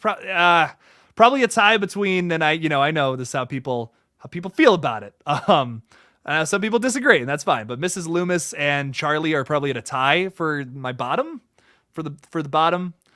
I think at least every other Ghostface besides those two I like. Honestly, I think every other Ghostface is badass. So, Ghostface Fanatic, thank you so much for the super chat. I appreciate it. I remember Nev Campbell got asked if she thought Stu was in love with Billy Loomis, and she said perhaps he was gay. I think honestly, they probably had something going on. I think they even talked about that at a Comic-Con. They were like, yeah, Stu and Billy were probably a little gay. Yeah, of course, sure. Of course they were. That one scene where they're on top of each other. That one scene, basically, in the movie, where they're they're in the kitchen with Sydney and they're cuddling up against each other. Yeah, of course. Why not? I say yes to that. I say yes to the Stu and Billy love. I say that's a positive there. I'm here. Play my clip. I can't just play it every time someone asks. I can't do. It's got to be. I got to build up to it. Ghostface. I can't just. Holy shit, it's Ghostface! See, if I do that, then it's just gonna get old, But if I just were to throw this in there again, holy shit, it's Ghostface! It'll just get old if I just keep doing that.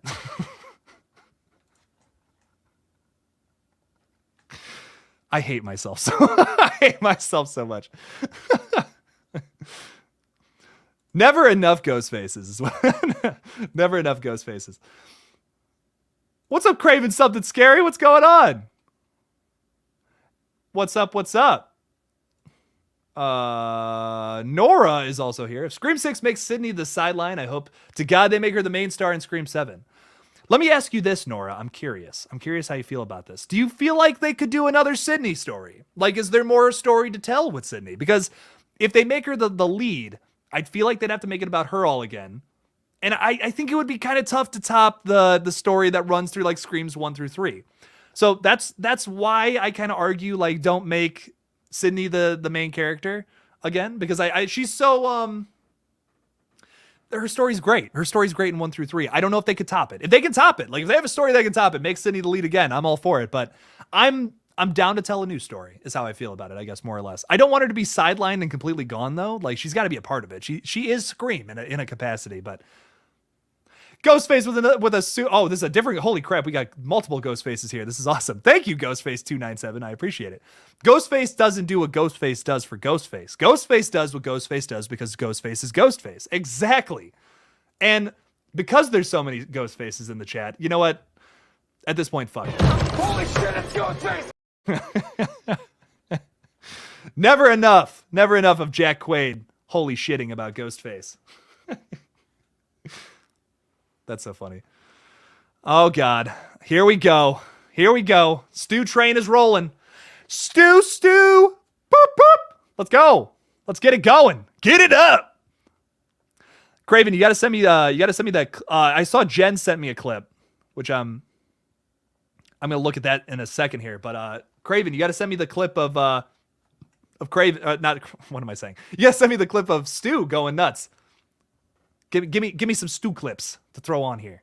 Give me some clips of that Stu guy. Hey, you got clips of Stu? You got some Stu Train merch? I'm trying to get that Stu stuff. There's so much to tell about Sydney. She has a family now.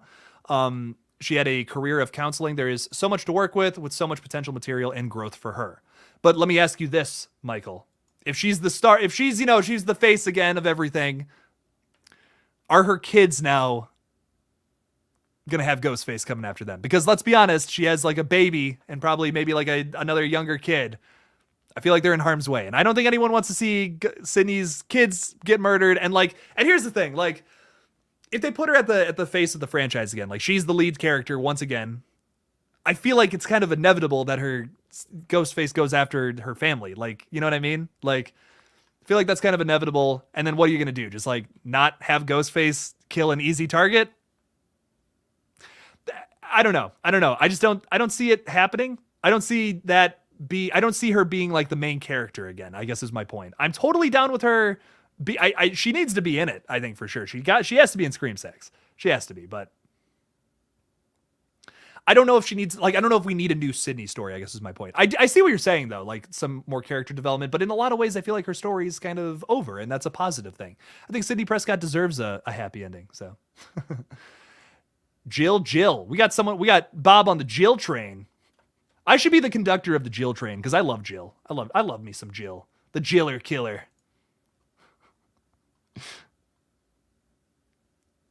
Very Michael Myers Halloween 2 through 6 motivation. But like, tell me, like, look, if they make her the main character again, you're telling me that wouldn't happen? Like, come on, like that seems so obvious. It seems like something that they would have to touch on at least. Maybe Sydney protects her kids, of course, but I feel like that's got to happen. I feel like that would have to happen. So Jill was easily the most evil Ghostface. I like that take. She's definitely super evil, like lemon scented evil, kills her own mom. My God. Dude, what? Holy crap. Yeah, I really like Jill. I don't know. A lot of people give her shit, but I thought she was awesome. I thought she killed it. I was not expecting her to be the killer either. I really there's a lot of other people I expected to be the killer more than her.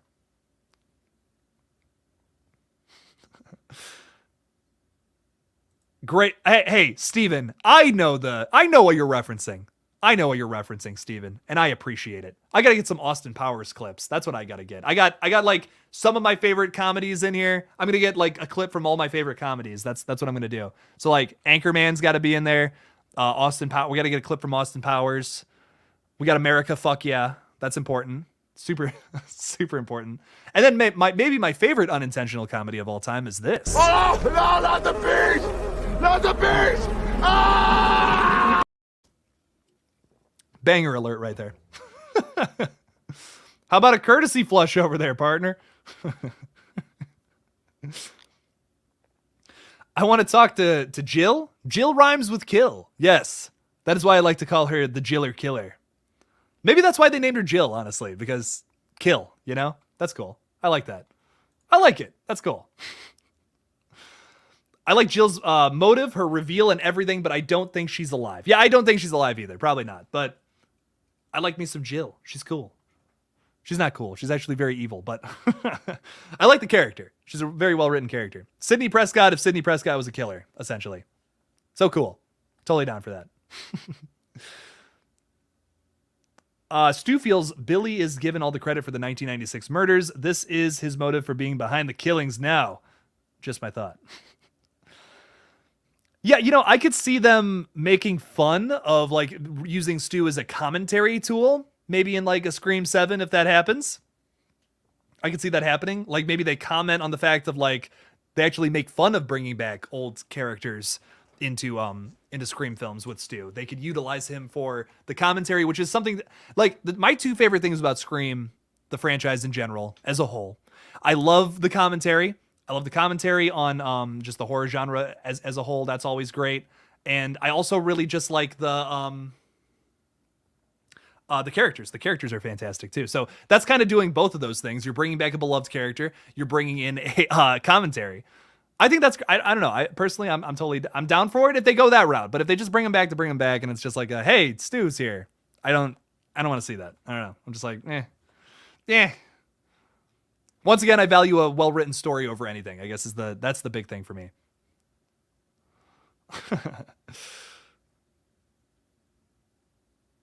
I don't know.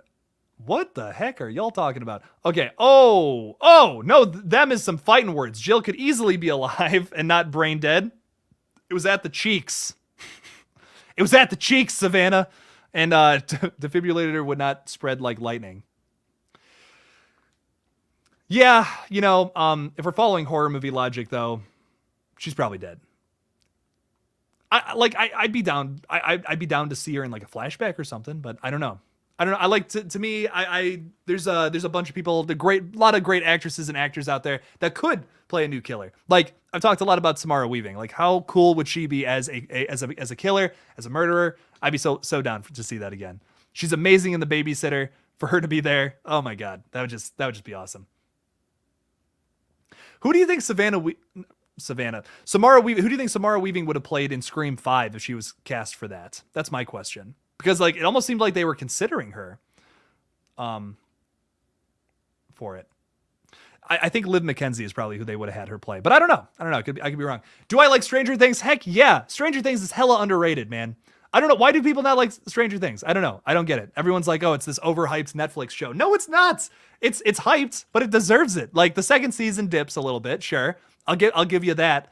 But I don't know. I think it's fantastic. It's so much more than just like, it's just a show that references the 80s. It's so much more than that. The characters are across the board fantastic. Very well written. Have had great arcs throughout all 3 of the seasons. And I cannot, like, I'm counting the days until May 27th. That May 27th is when this comes out, right? It's at the end of the month. I know that. I'm literally so excited. I think it's going to be amazing. It's a shame that more people aren't excited about it, honestly. You think Charlie could be alive? Maybe he slipped away before the cops arrived where Jill lays unconscious. I don't know if I really want I would rather have Jill be alive than Charlie, honestly. I don't know. I don't see the point in bringing back him. He's probably like I said, probably one of my least favorite Ghostface killers. Just because and that's all because he didn't have enough screen time. Like whenever he is on screen as himself, he's with maybe one of the most annoying Scream characters of all time, which is the dude with he's so forgettable to me and he's so annoying. I don't even remember his name. Robbie Mercer, I think is his name. The dude who's recording everything. He's like got to be the most annoying character across the board out of any of those movies. And he's always with them. Like Charlie is always like his sidekick essentially. And it's like, dude, oh my God. I love Scream. I love the characters in Scream 4 besides him. Like he just gets on my nerves.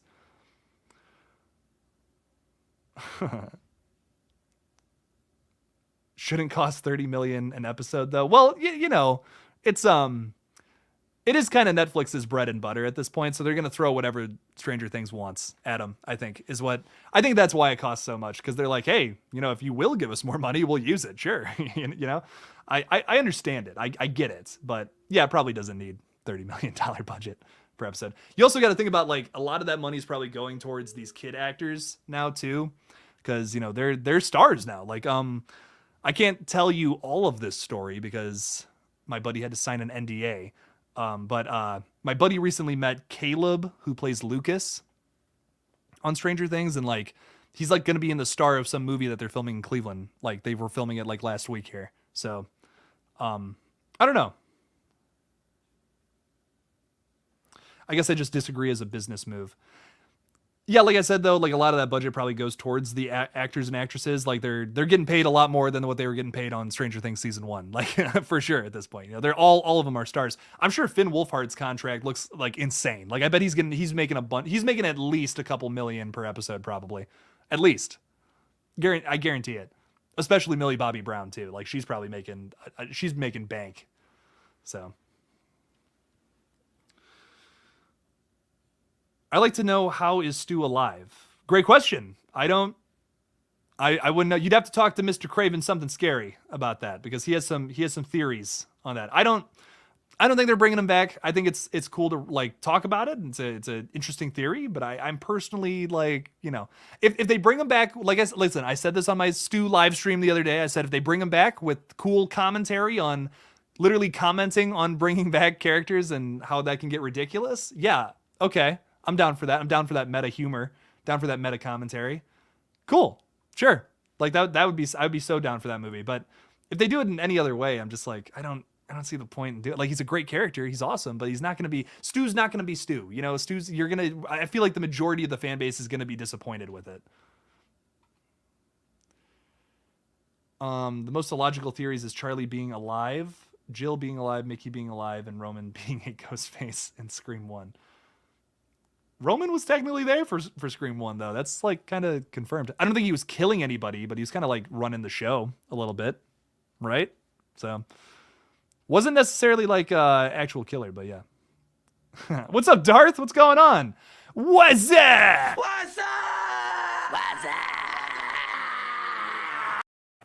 What's up? Oh, okay, good casting choice. Sigourney Weaver. What if Sigourney Weaver plays well, I mean, she's probably a little older to play this, but Leslie Mocker, I was gonna say, but she might not, she doesn't exactly fit that age range. What's up, Jordan? Welcome to the chat. Welcome. Banging live stream yesterday, Mr. Jordan. Mickey, the left-handed slasher, is a dangerous-ass Ghostface. Could have used some more screen time. Wish he didn't disappear halfway through that movie. Would have been cool. Would have been cool to see a little more of Mr. Mick. Would have been some cool stuff. Just got here, and of course, the first thing I hear is Stu talk. Listen. I'm gonna chill out with the Stu talk, but it's just like it's a nutty subject. I like bringing it up. What's up, El Chupacabra? Welcome. Old TVs were very heavy and could definitely be lethal. You know what I would love to see? I would love to see somebody like getting murdered in a slasher flick from like a really heavy TV or something, like falling on their head from like a second, like someone pushes it out a window and it like hits them or something. That could be a sick death. Ghostface Fanatic, thank you so much for the super chat, man. We appreciate it. Randy was my favorite character. Too bad he died. I think he should have lived to be in Scream 3. In Hollywood, that would have been perfect for him. Yes. Oh my God. Yes. This does not get talked about enough. Holy shit. It's Ghostface. Holy shit, it's Ghostface! No, seriously though. Like actually, why was Randy not in that? Like, oh my God, that would have been so perfect. That's his thing. You know what I mean? What if Randy gets a job on like a movie or something? He's literally working on Stab 3. Like that would have been perfect. I think. I don't know. Big missed opportunity, I say. Could have been some cool character development for Randy. He could have died in Scream 3. I would have been fine with that. But like, for him to be in that original trilogy would have been important to me, I think. Do I think Halloween Ends will end as a dream sequence? Would you like or hate that? I would probably not love that. I don't think that'll happen. Not thinking that's gonna happen. What I will say though is I don't think it's gonna end up all being a dream. That like I genuinely think that's one of those things where it's like you joke about like that happening and what if it was just all a dream? I don't think that's going to be the case. This is all really happening. Like the last two movies definitely all happened, I would say.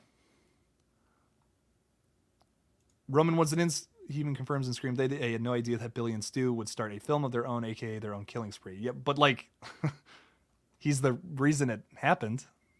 That's like the big reveal of it's like the Scream 3 reveal. He wasn't in Woodsboro, but like, yeah. Oh my God, you're from Lorraine? No way. I gotta walk there. Howdy, neighbor. What's going on? I probably shouldn't say that on a live stream, how close to Lorain, Ohio I am, but yeah. Anyways, moving on. Stu Mocker fan. As much as I want Stu back, Jill is the most plausible. Now that's arguable. That's very arguable, I would say. Jill got like electrocuted. She got stabbed. She got real beat up. I mean, so did Stu, but like, I don't know. I don't think Stu probably wouldn't have actually gotten electrocuted too. So I mean, like, you know how it is. Hey, Stu, what's going on, Stu? Hey, you still alive? I don't know. You know what I'm saying? You guys don't know what I'm saying. Dream. Saying yes to the dream. Saying yes to the Halloween Ends dream sequence. I don't know. I would rather just have a good ending. Have it wrap up. Have it wrap up with Laurie Strode either killing Michael. Michael kills Laurie Strode. I'm down either. As long as it's scary, I'm down either way. As long as it's a well written script, I'm totally down. I'm kind of leaning more towards Laurie killing Michael though. I just think that would be cool. We've never seen it happen. So let's go for it. Let's just do it. Let's just full send it. And the other thing is, if you're like, well, I don't want to kill Michael because I still want more Halloween movies. They'll bring him back. It's not like it's not like they're gonna just like end it because the timeline ended. Listen, this has happened multiple times in the Halloween franchise. He'll be back. The boogeyman's not dead. Just even if he dies in this movie, he's not dead. He's not gonna. They're gonna bring it back in 5 to 10 years. I guarantee it. So we'll get a new Halloween movie after all this.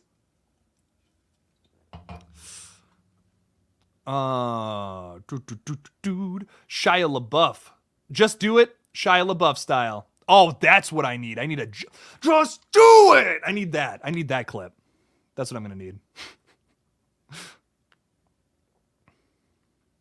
95%. Ooh, very confident, Cody. I don't like, honestly, I don't know.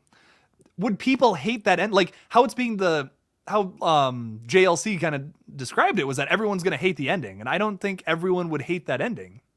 I don't think so, at least. I don't know. That's how I feel. Yes. Mark your calendar for June 4th at 9 p.m. Central. There's going to be an awesome little something going on. I can't say what. I've sworn to secrecy, but something awesome is going to happen at that time and day. Maybe at Craven Something Scary's channel, so might want to check that out. At least Randy's death was kind of creative. Thank you for the super chat, by the way, Ghostface Fanatic. I appreciate it. I will say, though, you kind of did scare me a little bit. Holy shit, it's Ghostface! Holy shit, it's Ghostface! At least Randy's death was kind of creative. It wasn't just a chase and a stab to the back. I liked how Ghostface was hiding in the van. Hide or die. Yeah, and the people walking by with the music, and all that. Yeah, it was creative. I appreciate that aspect of it. Thank you for the super chat, by the way. Again, Ghostface Fanatic, thank you. I wish Randy would have lived. Randy could have he chews up the scenery every time he's on screen. I mean, in the little spaces that he has in Scream 2, he kills it, I think. Would have been nice to have a little more of him, I think. Many more characters I feel like you could have killed in his place. Head paddles and a TV to the head are sort of similar. Technically, a TV wouldn't electrocute you if it fell on your head, but yeah, in the horror movie land, yes. In this case, I see what you're saying there, Ryan. Remember when people used to wear the ghost face mask with blood coming down it? Yes, I had that. Oh, I had that when I was a kid. Yeah, I remember that. What if they give a killer that mask and make their kill more brutal than the others? That could be cool. Yeah. A ghost face mask with blood on it just looks so cool. Like there's something really visually stunning about it. Like the white color, with all the blood drips on it. It looks cool. It just looks very cool. Looks pretty sick. It's very tantalizing. Is it very tantalizing? No, probably not. June 4th, all will be revealed. All will be revealed. Don't miss it. Don't miss it. It's going to be badass. It is going to be sick. It's going to be fire. You're not going to want to miss it.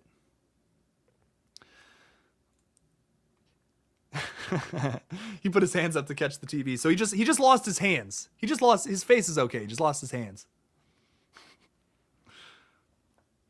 I'm like, I'll say it again. Like I'm of the opinion I want to see new people. I want to see new stories. I want to see, because like, if you keep, like, to me, referencing the past, constantly doing that, constantly having to have a connection to the past, that shows a weakness in your overall concept. That tells me as an audience member that you don't have confidence in your new story, so you have to reference a past story that everybody liked.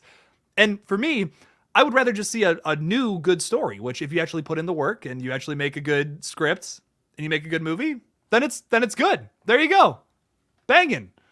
I feel like, this franchise especially really loves to reference the past a lot. And it's not that I don't like those characters. I love them. They're great. That original movie is one of my favorite horror films of all time. But I just feel like we should tell a new story if we're going to keep this franchise alive.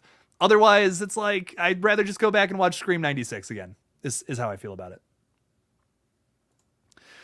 Yes, Darth, I agree with you there. Yes, let's do it. Let us do this. Let us tell an original story, as they say. Do you think Randy knew Billy killed Tatum, and do you think Randy got mad or upset that she died? Does Randy get mad or upset? I mean, like they were friends, but it seemed much more to me that Randy was more into Sydney than Tatum, if that's kind of what you're saying. Oh my God, wow. Thank you, Flash Skywalker. I appreciate it. Holy shit, it's Ghostface. The Patreon vid was amazing. Thank you for sharing that with us. That Silent Night did. I'm glad you liked that. we were cracking up about it. And holy shit, it's Ghostface. Holy shit, it's Ghostface! We got another super chat from Ghostface. Thank you so much, both Flash and Ghostface Fanatic. Thank you. What if Tatum was in Scream 2 and she never died? Tatum was killer in that first movie. She's awesome. I think she's fantastic. She could have done well. I think her kill's so iconic though in that first movie. It's like, I mean, top 10 slasher deaths of all time. That might be up there. That actually, I mean, maybe towards like the bottom, but it's still in that top 10. I think for me at least. Like favorite kills in a slasher movie just across the board. Tatum's death is probably like an 8, probably on that list for me. Really love that. Jay Rome, what is going on? Hello, new here. Well, welcome to the KillJoy cult, KillJoy family. I mean, it's definitely not a cult, or is it? As we like to welcome new people here, I say, what's up? What's up? What's up? Okay, I swear I'll stop doing that, but it's fun. It's really fun though. I love doing that. Brock Willis, thank you so much for the $5 super chat. I greatly appreciate that, Brock. Thank you. If we were telling a new story, why have Gail and Sydney back? Because they're awesome. Because they're great. Why can't Gail and Sydney be a part of a new story that's about new people? I liked what was so good about Scream 5 is that they're still a part of it. They're still trying to help out in Ghostface situations. They've been there before. This is stuff they've done. Not anything new to them. So it's kind of cool that it's almost like they're helping a new generation of characters get through that, I guess is my point. And also it's like, is it Scream without them? I don't know. Radio Silence said that recently. I don't know if I agree with them.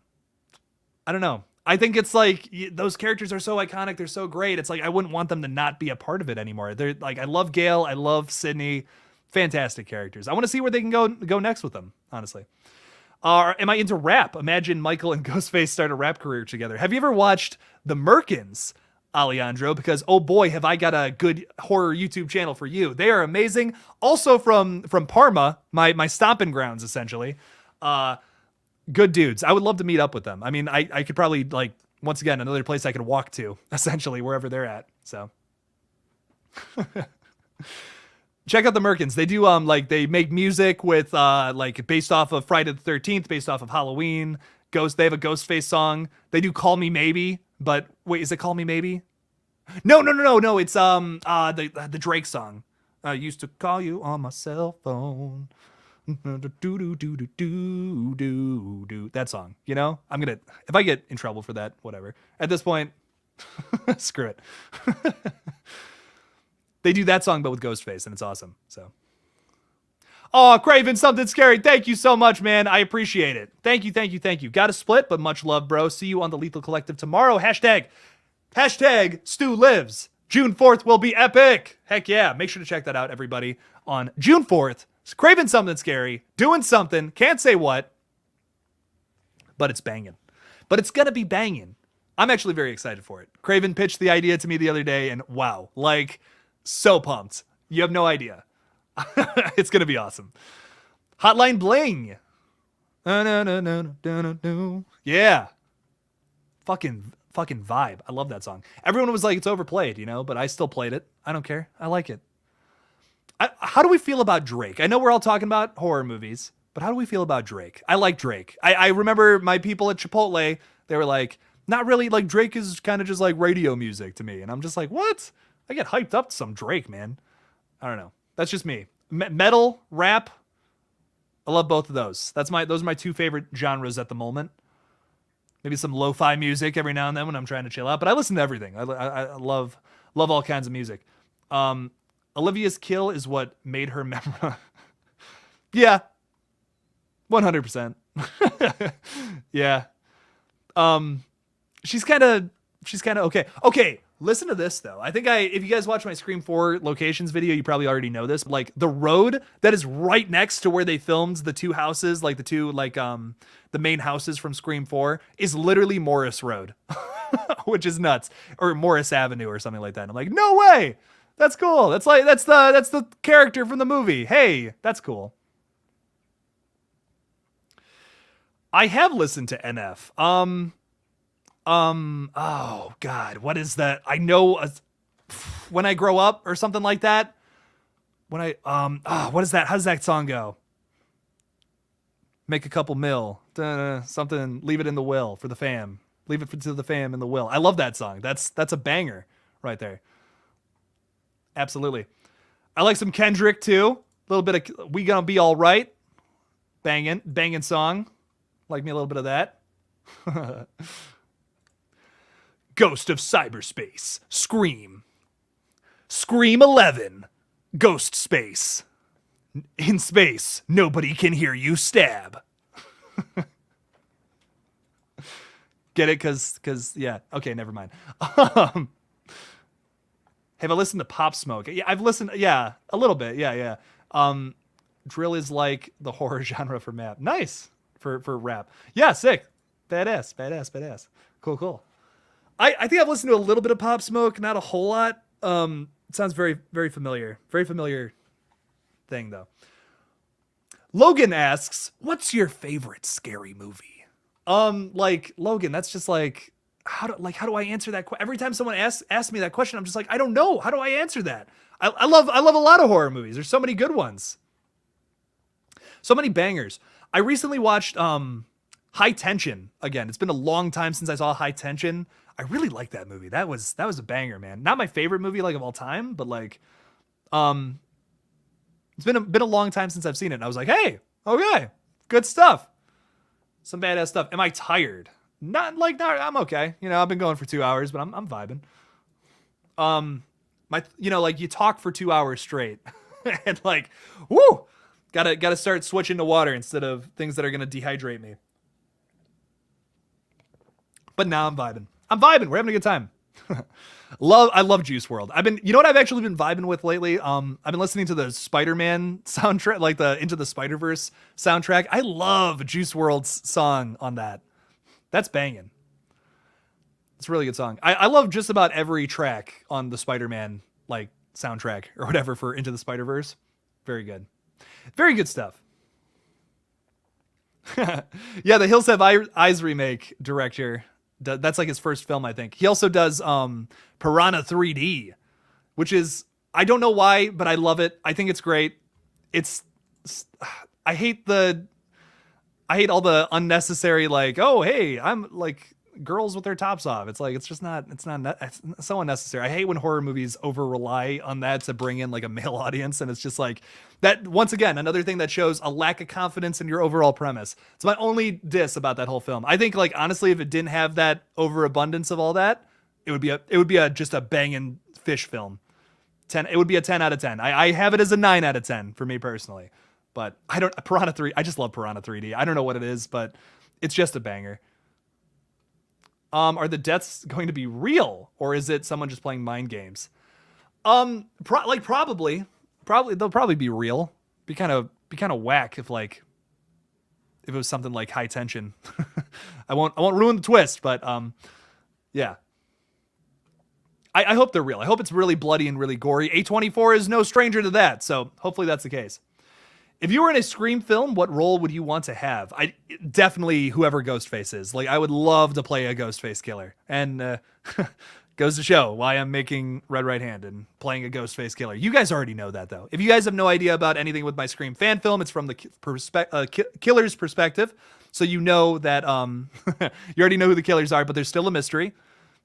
You're still trying to figure out something the entire movie. Can't say what yet. I don't know if I have said that yet or not, but I probably have. If I haven't, though, I'll leave you in suspense because I don't want to give too much away. But I would love to play whoever the Ghostface killer is. I'm like the main killer in Red Right Hand. I'm very excited. I'm so excited for that. But yeah, I would want to play a killer, I think. Ghostface, thank you for the super chat, man. I greatly appreciate it. If you could meet and interview only one Scream Queen, who would you choose, Jamie Lee or Nev? This is really tough because, like, I feel like I would probably have more fun with Jamie Lee Curtis, but Nev Campbell, on the other hand, I think I prefer talking about the Scream movies than I do Halloween, although I love both. So that's really tough. I feel like there's a lot of positives and a lot of pros to both. So, man, either of those people, it would just be a pleasure to talk to. I bet they're both amazing human beings, IRL. I'm gonna say Nev Campbell because I have a lot of questions for her about the franchise, maybe more than I do about the Halloween franchise, and maybe that's because it's so rooted in mystery. I would want to ask about, like, what's the future, like, how do you see this future of Scream like, where do you think Scream is going after all this? What are you thinking? What do you think's next for Sidney Prescott? Like, I would want to hear what she'd have to say before she read a script. You know what I mean? Like, what are her thoughts on Scream 6? What are her thoughts on another film with Sidney Prescott? I would love to know that. I think that would be interesting. Yes, Ghostface, that was the first horror movie I ever watched, was Eight-Legged Freaks. I love it. It has a very special place in my heart. I actually did a video with Sledgehammer Horror. They're fantastic. If you're not subscribed to them, I did a video with them talking about Eight-Legged Freaks. So that's a banger. It's a banger right there. If you guys have not seen that, check it out. If you need an original score for Red Right Hand and want to talk about it, let me know. I can definitely compose some pretty dope stuff for you. Heck yeah. Hit me up on Instagram or whatever. We are working on some stuff. The cinematographer for our movie, his name is Andrew Oliver. He does all the music for all of his movies, and he was offering to do it. He loves Marco Beltrami. I told him if we do have a score, I want it to be inspired specifically from the music from, like, that original movie. But we also have a bunch of local artists doing covers. We have a band called Girl Cologne. One of the members is in our movie too. She will be the girl from that. Her name is Jenna. She's going to be doing a cover of About a Girl by Nirvana for the movie, and also a cover of what's the name of that? It's a Dandy Warhol song. If you've ever heard of that band, they do this song called "We Used to Be Friends." We're gonna use that for the movie as well. So. Oh, we got necessary distractions. Gotta go. Peace out. Gotta run. Pick up some groceries. Just got delivered. Have an awesome night, everyone. Elbow cough. Peace. Thank you for stopping by. Necessary distraction. I appreciate it. Thank you. I hope you have a great rest of your day. Thanks for hanging out. What's your favorite Friday the 13th film? Asks A&K Superstorm Productions. Welcome to the chat, by the way, if I have not said hello to you yet. Man. What's my favorites? I just rewatched, I was rewatching some of my favorites from the Friday franchise, and I really love 2. I really love 4. I love Jason Takes Manhattan because of how silly and stupid it is. 2, 4, 7, and Manhattan are the ones that I watch the most, probably. Those 4 films are definitely the Friday films I watch the most. I've been meaning to rewatch 5 because Deadmeat recently talked very highly of that, and I remember the first time I watched it, I was like, it's okay. It wasn't bad, but didn't have Jason in it, so it was kind of weird. I'll have to rewatch that one, but, like, I just watched 4 again, so I'm probably gonna say, Final Chapter is probably my favorite. I love, like, my favorite Jason look, though. Controversial take here is in part 2. I love the the bag mask with the one eye hole. So I think that's just the scariest Jason mask, personally.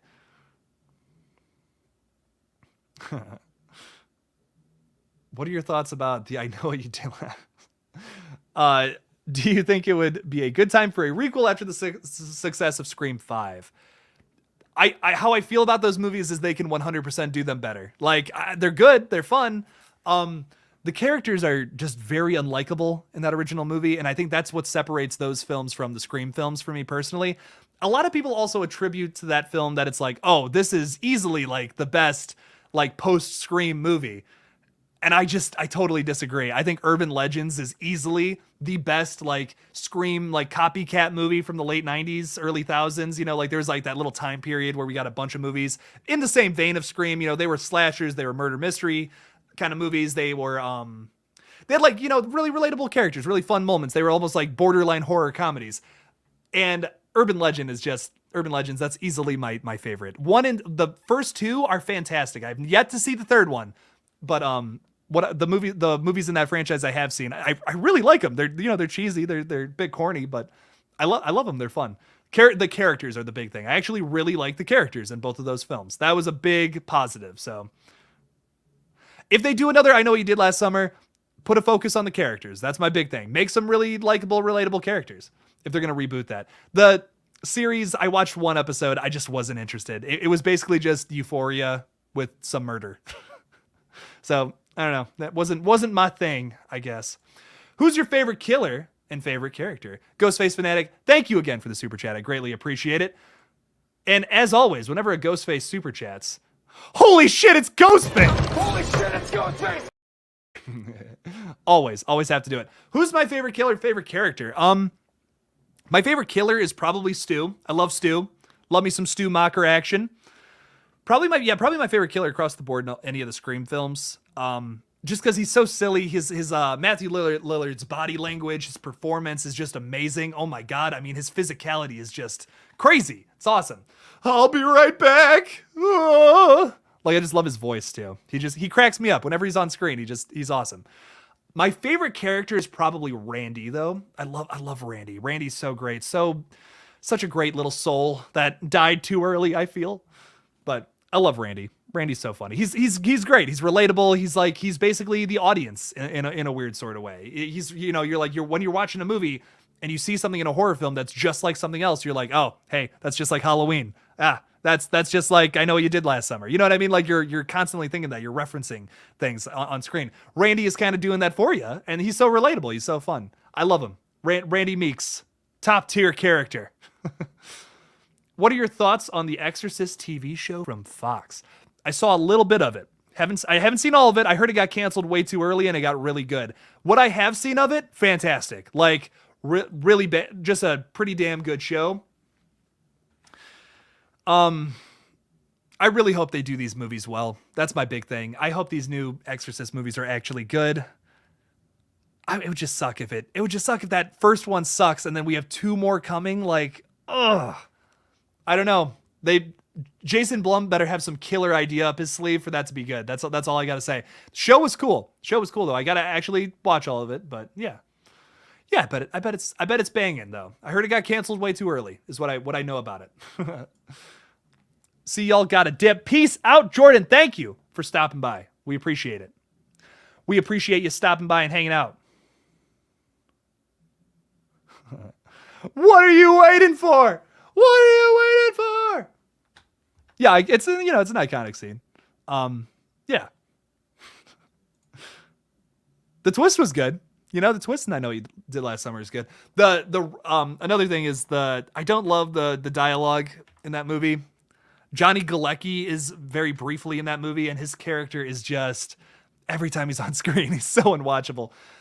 What does he say? He says something about like, I'm gonna bust your cheeks, or I'm gonna pound his ass. That's what he says. Someone says that in the movie, and it's like it's delivered in the most. He means it in a way like I'm gonna beat you up, but the way he says it is so undeniably sexual. It's just like it's so like what?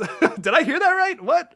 And there's a lot of lines like that where it's like the characters clearly mean them in a different way, but they say it in a way that sounds completely like the other way, and it's almost like laughable how they take some of these lines. So it's an interesting film. I'll say that. There we go. I'll call the cops on your college. Like what? Yeah, I remember that, Flash. Some crazy lines. Do you prefer a pure evil Ghostface killer or a very brutal Ghostface killer with a motive where they think they are doing good? Great question, Angie.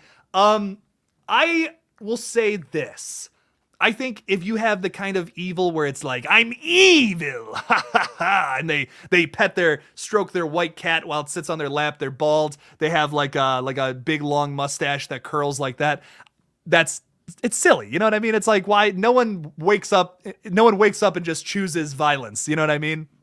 No one wakes up and is like, oh, I'm evil now.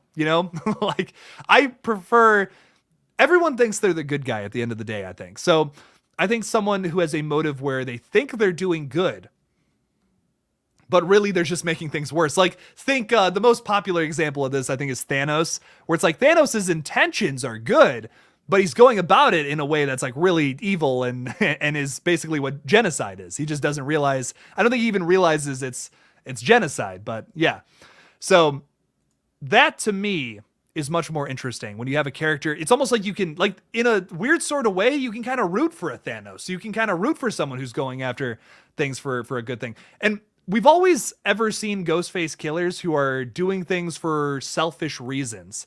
I would love to see a Ghostface who is killing people to make the world a better place. How fucked up would that be? Like, they're like, well, listen, if we kill all of you, you know, if we kill Sydney, if we kill Gale, there won't be any more Ghostfaces. I'll be the last one. How cool of a Ghostface killer would that be with that kind of motive?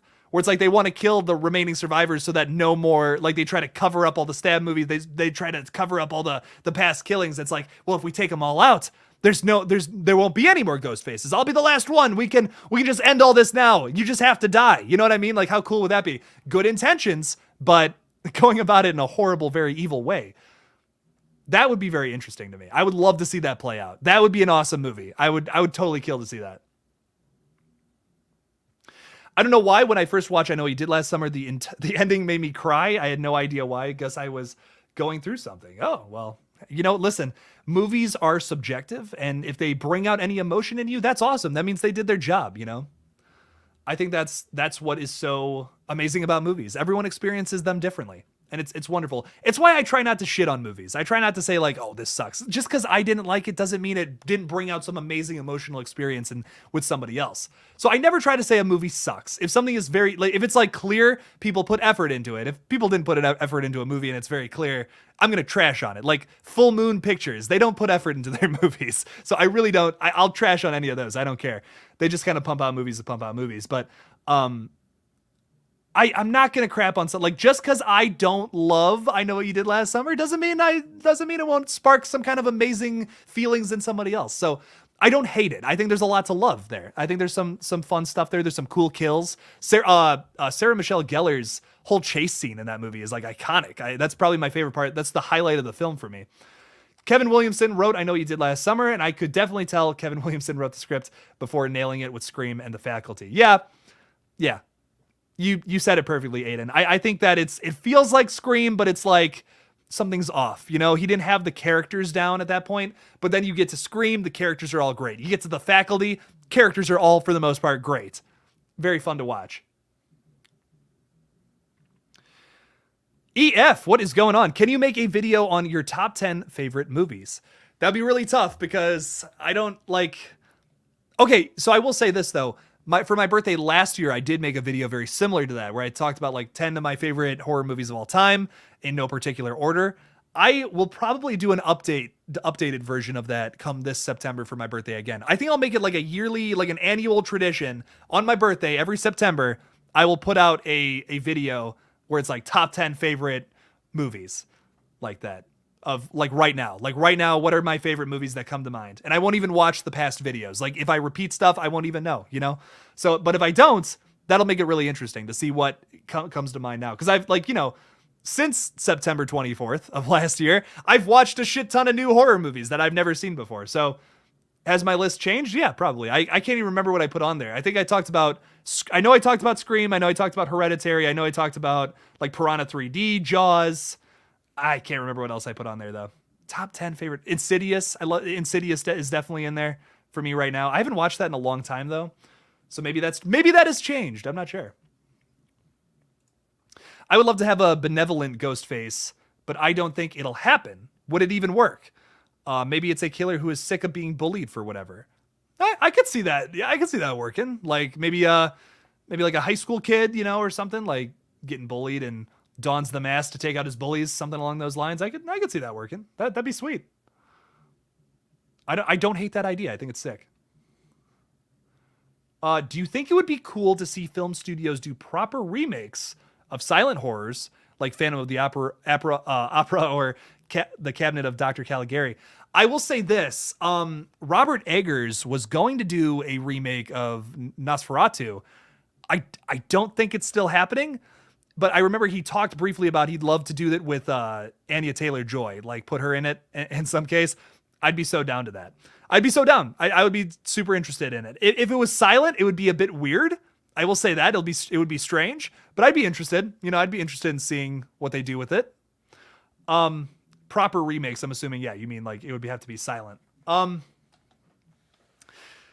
That's really tough. That's a really tough thought right there, because like it would definitely turn a lot of people away if it was a silent film, because like not as many people are into that as they were back in the day when we had talkies and silent films. Like that was a thing. It's like, oh, it's a silent film or is it a talkie? That was more of a thing back then. So I don't know if it would sell well, because like sound design, especially for horror movies, I feel is so important. Like the sound of a movie is like, if it's just like music playing, it's not the same. It's not the same. One of the scariest films I've ever seen in my whole life is the original Grudge, not the American remake. The American remake's okay, but the OG, like the Ju-Wan, The Grudge from like 98, I believe it came out 98, 97, 99, in that range. That's one of the scariest films I've ever seen, not because of the visuals. The visuals are okay. If it was just the visuals, it would probably be an okay horror movie. It's the sound design that makes that one of the scariest films I have ever seen. So there's a part of me that would love to see those films you talked about, especially the Cabinet of Dr. Caligari, done with sound in a remake. So that could be like, that to me adds a whole new level of like, what can you do with those films now that you have sound design, now that you have actual dialogue? What can you do with it then in that case? I feel like it opens up a lot of windows where in a lot of ways you're kind of restricted with a silent film. But it also does make you put a finer focus on visuals. So I can see that being a positive aspect to bringing back silent films. You'd have to make the visuals stunning all the time, or you might lose your audience. So it would be a tougher film to make. But but done right, I could see it possibly working. But like I said, sound design is so important to me. I love that. I love how when you get a good bone crunch or something, it's always scary, super scary. You make a really good argument there, though. I think that's a really good question, for sure. Thank you, Alex. Thank you for the super chat. I greatly appreciate it. Surprise! I like getting surprised. Thank you, Alex. I appreciate that. Thank you, thank you, thank you. What do you think about Jamie Lee in Scream? Would she ever do that? Like, that would be that film would be so powerful.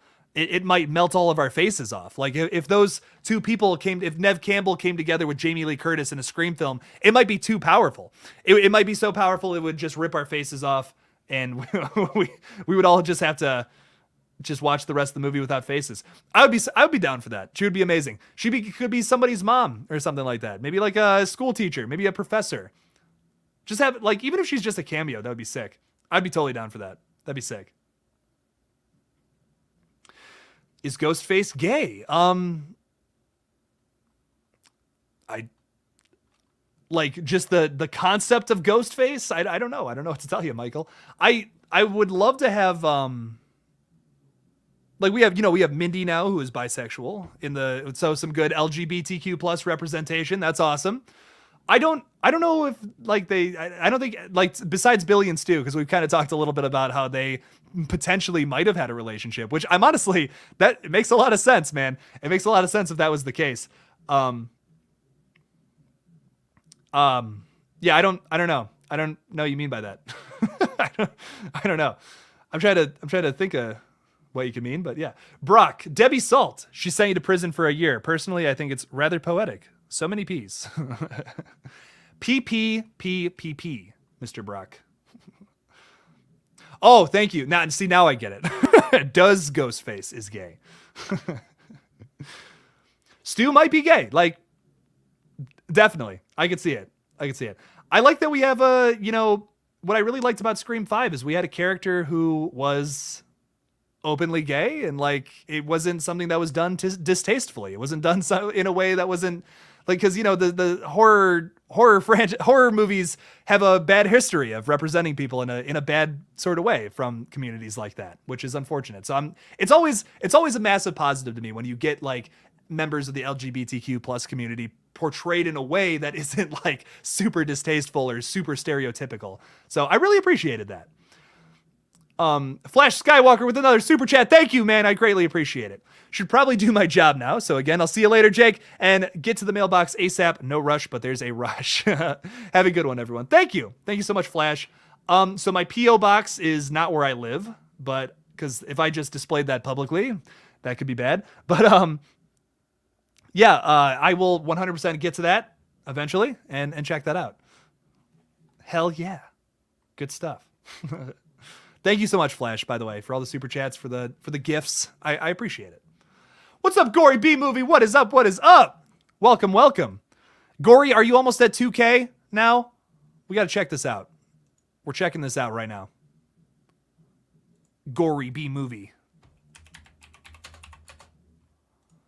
How close is Gory B Movie to 2K? She's not at 2K yet. What is going on, everybody? God, she needs 120 subscribers. Let's get her there. 120 more subscribers for Gory B. Let's make it happen. Amber was potentially bisexual, but they cut it out, so we'll never know. Now, was that ever confirmed? Was that ever confirmed that her? Because I remember people talking about Tara and Amber being in a relationship, but I don't know. I don't remember that ever being confirmed. I remember in the character descriptions it was talked about. It was talked about, but I don't know if that was ever actually confirmed or not. I mean, I guess they were kind of flirting, at the beginning of Scream 5 via text message. So there you go. It's something to think about. Maybe we can explore that with Tara's character in the next film. That could be cool. I'd be down for that. Gory did a subathon last night. Nice. And got 10 new subscribers. That was cool. Badass. Badass, Gory B Movie. Hell yeah. That's good. That's good. Well, we're going to get you to 2K. It's going to happen. It's going to happen. It was in the original script. I have some pictures of it. Dope. Dope. I try not to read scripts. I try not to do that. I know a lot of people love to do that, but I try not to read scripts before a movie comes out. I remember some people were sending me pages from Scream 5 before it even came out, and I'm like, please don't send me that. I don't want to. I don't want to know anything. I want to go into it completely blind. So I just never got a chance to actually read it, So I'm sure it's out there in the world somewhere. There's always variations from script to screen, typically. It might have been one of those things where just it didn't fit into the movie. They didn't have enough time to develop it and all that. So I don't know. You never know. You never know what happens behind the scenes. Do I play Dead by Daylight? Yeah, I've played it a bit. For sure. Oh yeah. Love Dead by Daylight. It's a banging game. I haven't played it recently. I hear that Pinhead is in it now, and Samara from The Ring is also in there too, which is crazy. I gotta check all that out. That seems sick. Hey there. What's going on, bud?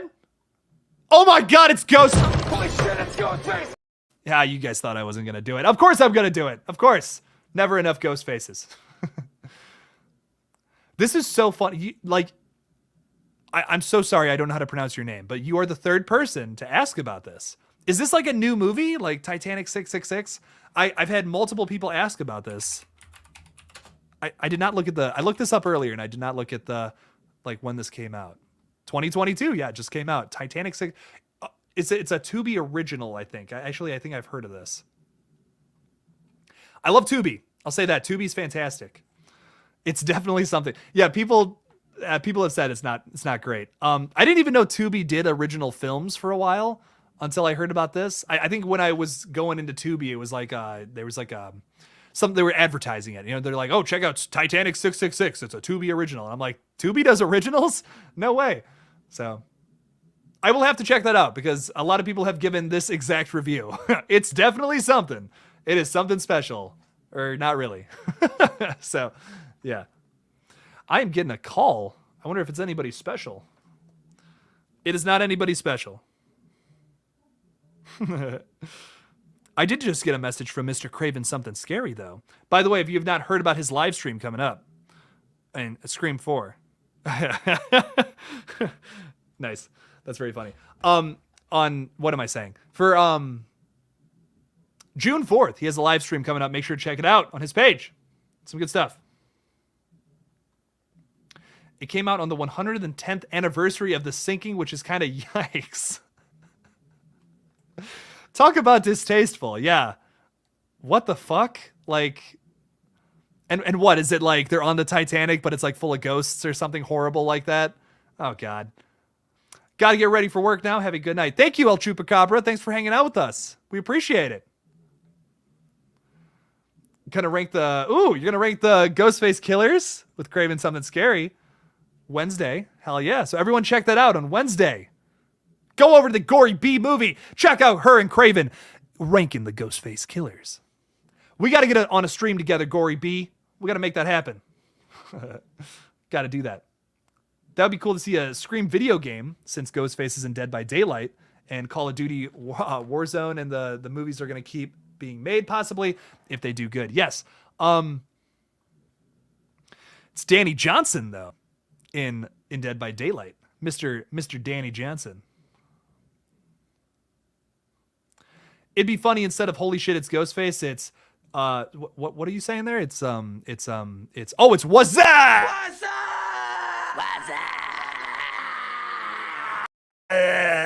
Yeah, we get it. Nice. Good stuff. Well, thank you all for joining this wonderful live stream. I'm gonna be wrapping up here. Probably like 6 more minutes. I'm gonna go to 2:30. I'm going to 2 hours and 30 minutes. Extron, how do you send super chats? You just hit that little like where you type your messages if you're on your phone. What is it? There's like a little button that pops up, right? A little button to the right. I forgot. I should send myself a super chat. That'd be funny. There's like a it's like where you're typing to the very right of that. There's like a money symbol. Then you just like, there you go. Super chat. Do you like Scream 3, Jake? I know many didn't like it. It's my favorite though. I think Scream 3 is incredibly underrated. It's very underrated. I think it's that third act is really good. I really like that third act. It's awesome. The rest of the movie, like the first 2 acts leading up to it, though, I don't love. You know, there's problems with it. It's probably listen, I'll say this, probably my least favorite of the franchise, but that doesn't mean too many negative things, because I think every single Scream is good. I think it's a very consistent horror franchise. Every single movie brings something to the table that maybe the other movie didn't, and Scream 3 is definitely one of those films. I think honestly, the third act of the original Scream is my favorite. But as far as third acts go, Scream 3's third act is probably my second favorite. I really love it. I really think it's fantastic. The twist is well done. Roman's a great killer. Very underrated again. So Scream 3 is good. I like it. I think it gets a lot of hate where it doesn't deserve it, is how I feel about it. So Scream 2022 is the worst Scream. Oh no, Michael. It definitely wasn't for everybody. You know, when I walked out of that movie, I was thinking to myself, I'm like, people are going to hate this. Like, I loved it walking out of the theater for the first time I saw it. I was like, this is awesome. It did a lot of things I was hoping to see in Scream one day. But I was like, yeah, this is going to polarize. This is going to be a polarizing movie right off the bat. I knew that walking out of the theater. It's so different. You know, it's a very different movie from the other Screams. So if you're like Scream has to be a certain way or it's not Scream, you won't like Scream 2022. Yeah, it's very different from everything. So, but I love it personally. I think it does, like, I love when franchises go off the rails. I love when franchises go off the rails with a purpose. And that is what Scream 5 is in a lot of ways. They're not jumping the shark. That's the wrong term, because I feel like that implies that they're out of ideas, but they went a totally different direction with it, which I appreciated. I thought it was fun. That stream that Craven did last night was great with Lynn. Oh yeah, I popped in for a minute. Said hi. So it was cool. I was kind of out with some buddies yesterday. I haven't been able to just go out and hang out with people. I'm always, if my buddies come over, it's my buddies who are working on the movie with me. So we're working on the movie. That's all that I ever get to do. So I actually got to go out, hang out with people. I had like some of the best chicken wings I've ever had in my entire life yesterday. It was very nice. It's a good time. So I don't think there's a bad Scream movie in the franchise. Love them all. Heck yeah, Gory B. I agree. A very consistent franchise compared to other horror franchises where most of their films are bad. Yeah, some horror franchises, it's just like they have some good movies, some are bad, you know, but it's you get that rare Evil Dead. You get that rare Scream franchise where all the movies are good in some capacity or beloved by somebody, you know?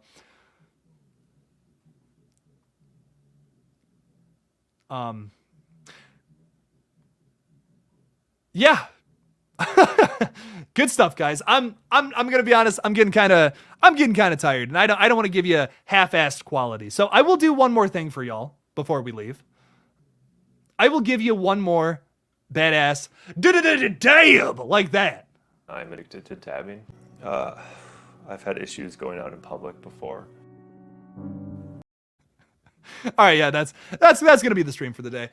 Thank you guys so much for joining. By the way, in the link in the description below, I have a link to my merch, which I'm about to announce as soon as I hit 10K. We're putting out a video announcing all the merch and stuff. We have a very funny video plan that we're filming this week, so you'll be able to see that. It's gonna be good. It's gonna be a good time. Thank you so much for joining the stream. Thank you for hanging out with me. I appreciate it. I get all lonesome here by myself, so thanks for being my friends. Peace out, everybody. Have a nice night, and as always, don't forget to kill it out there, y'all.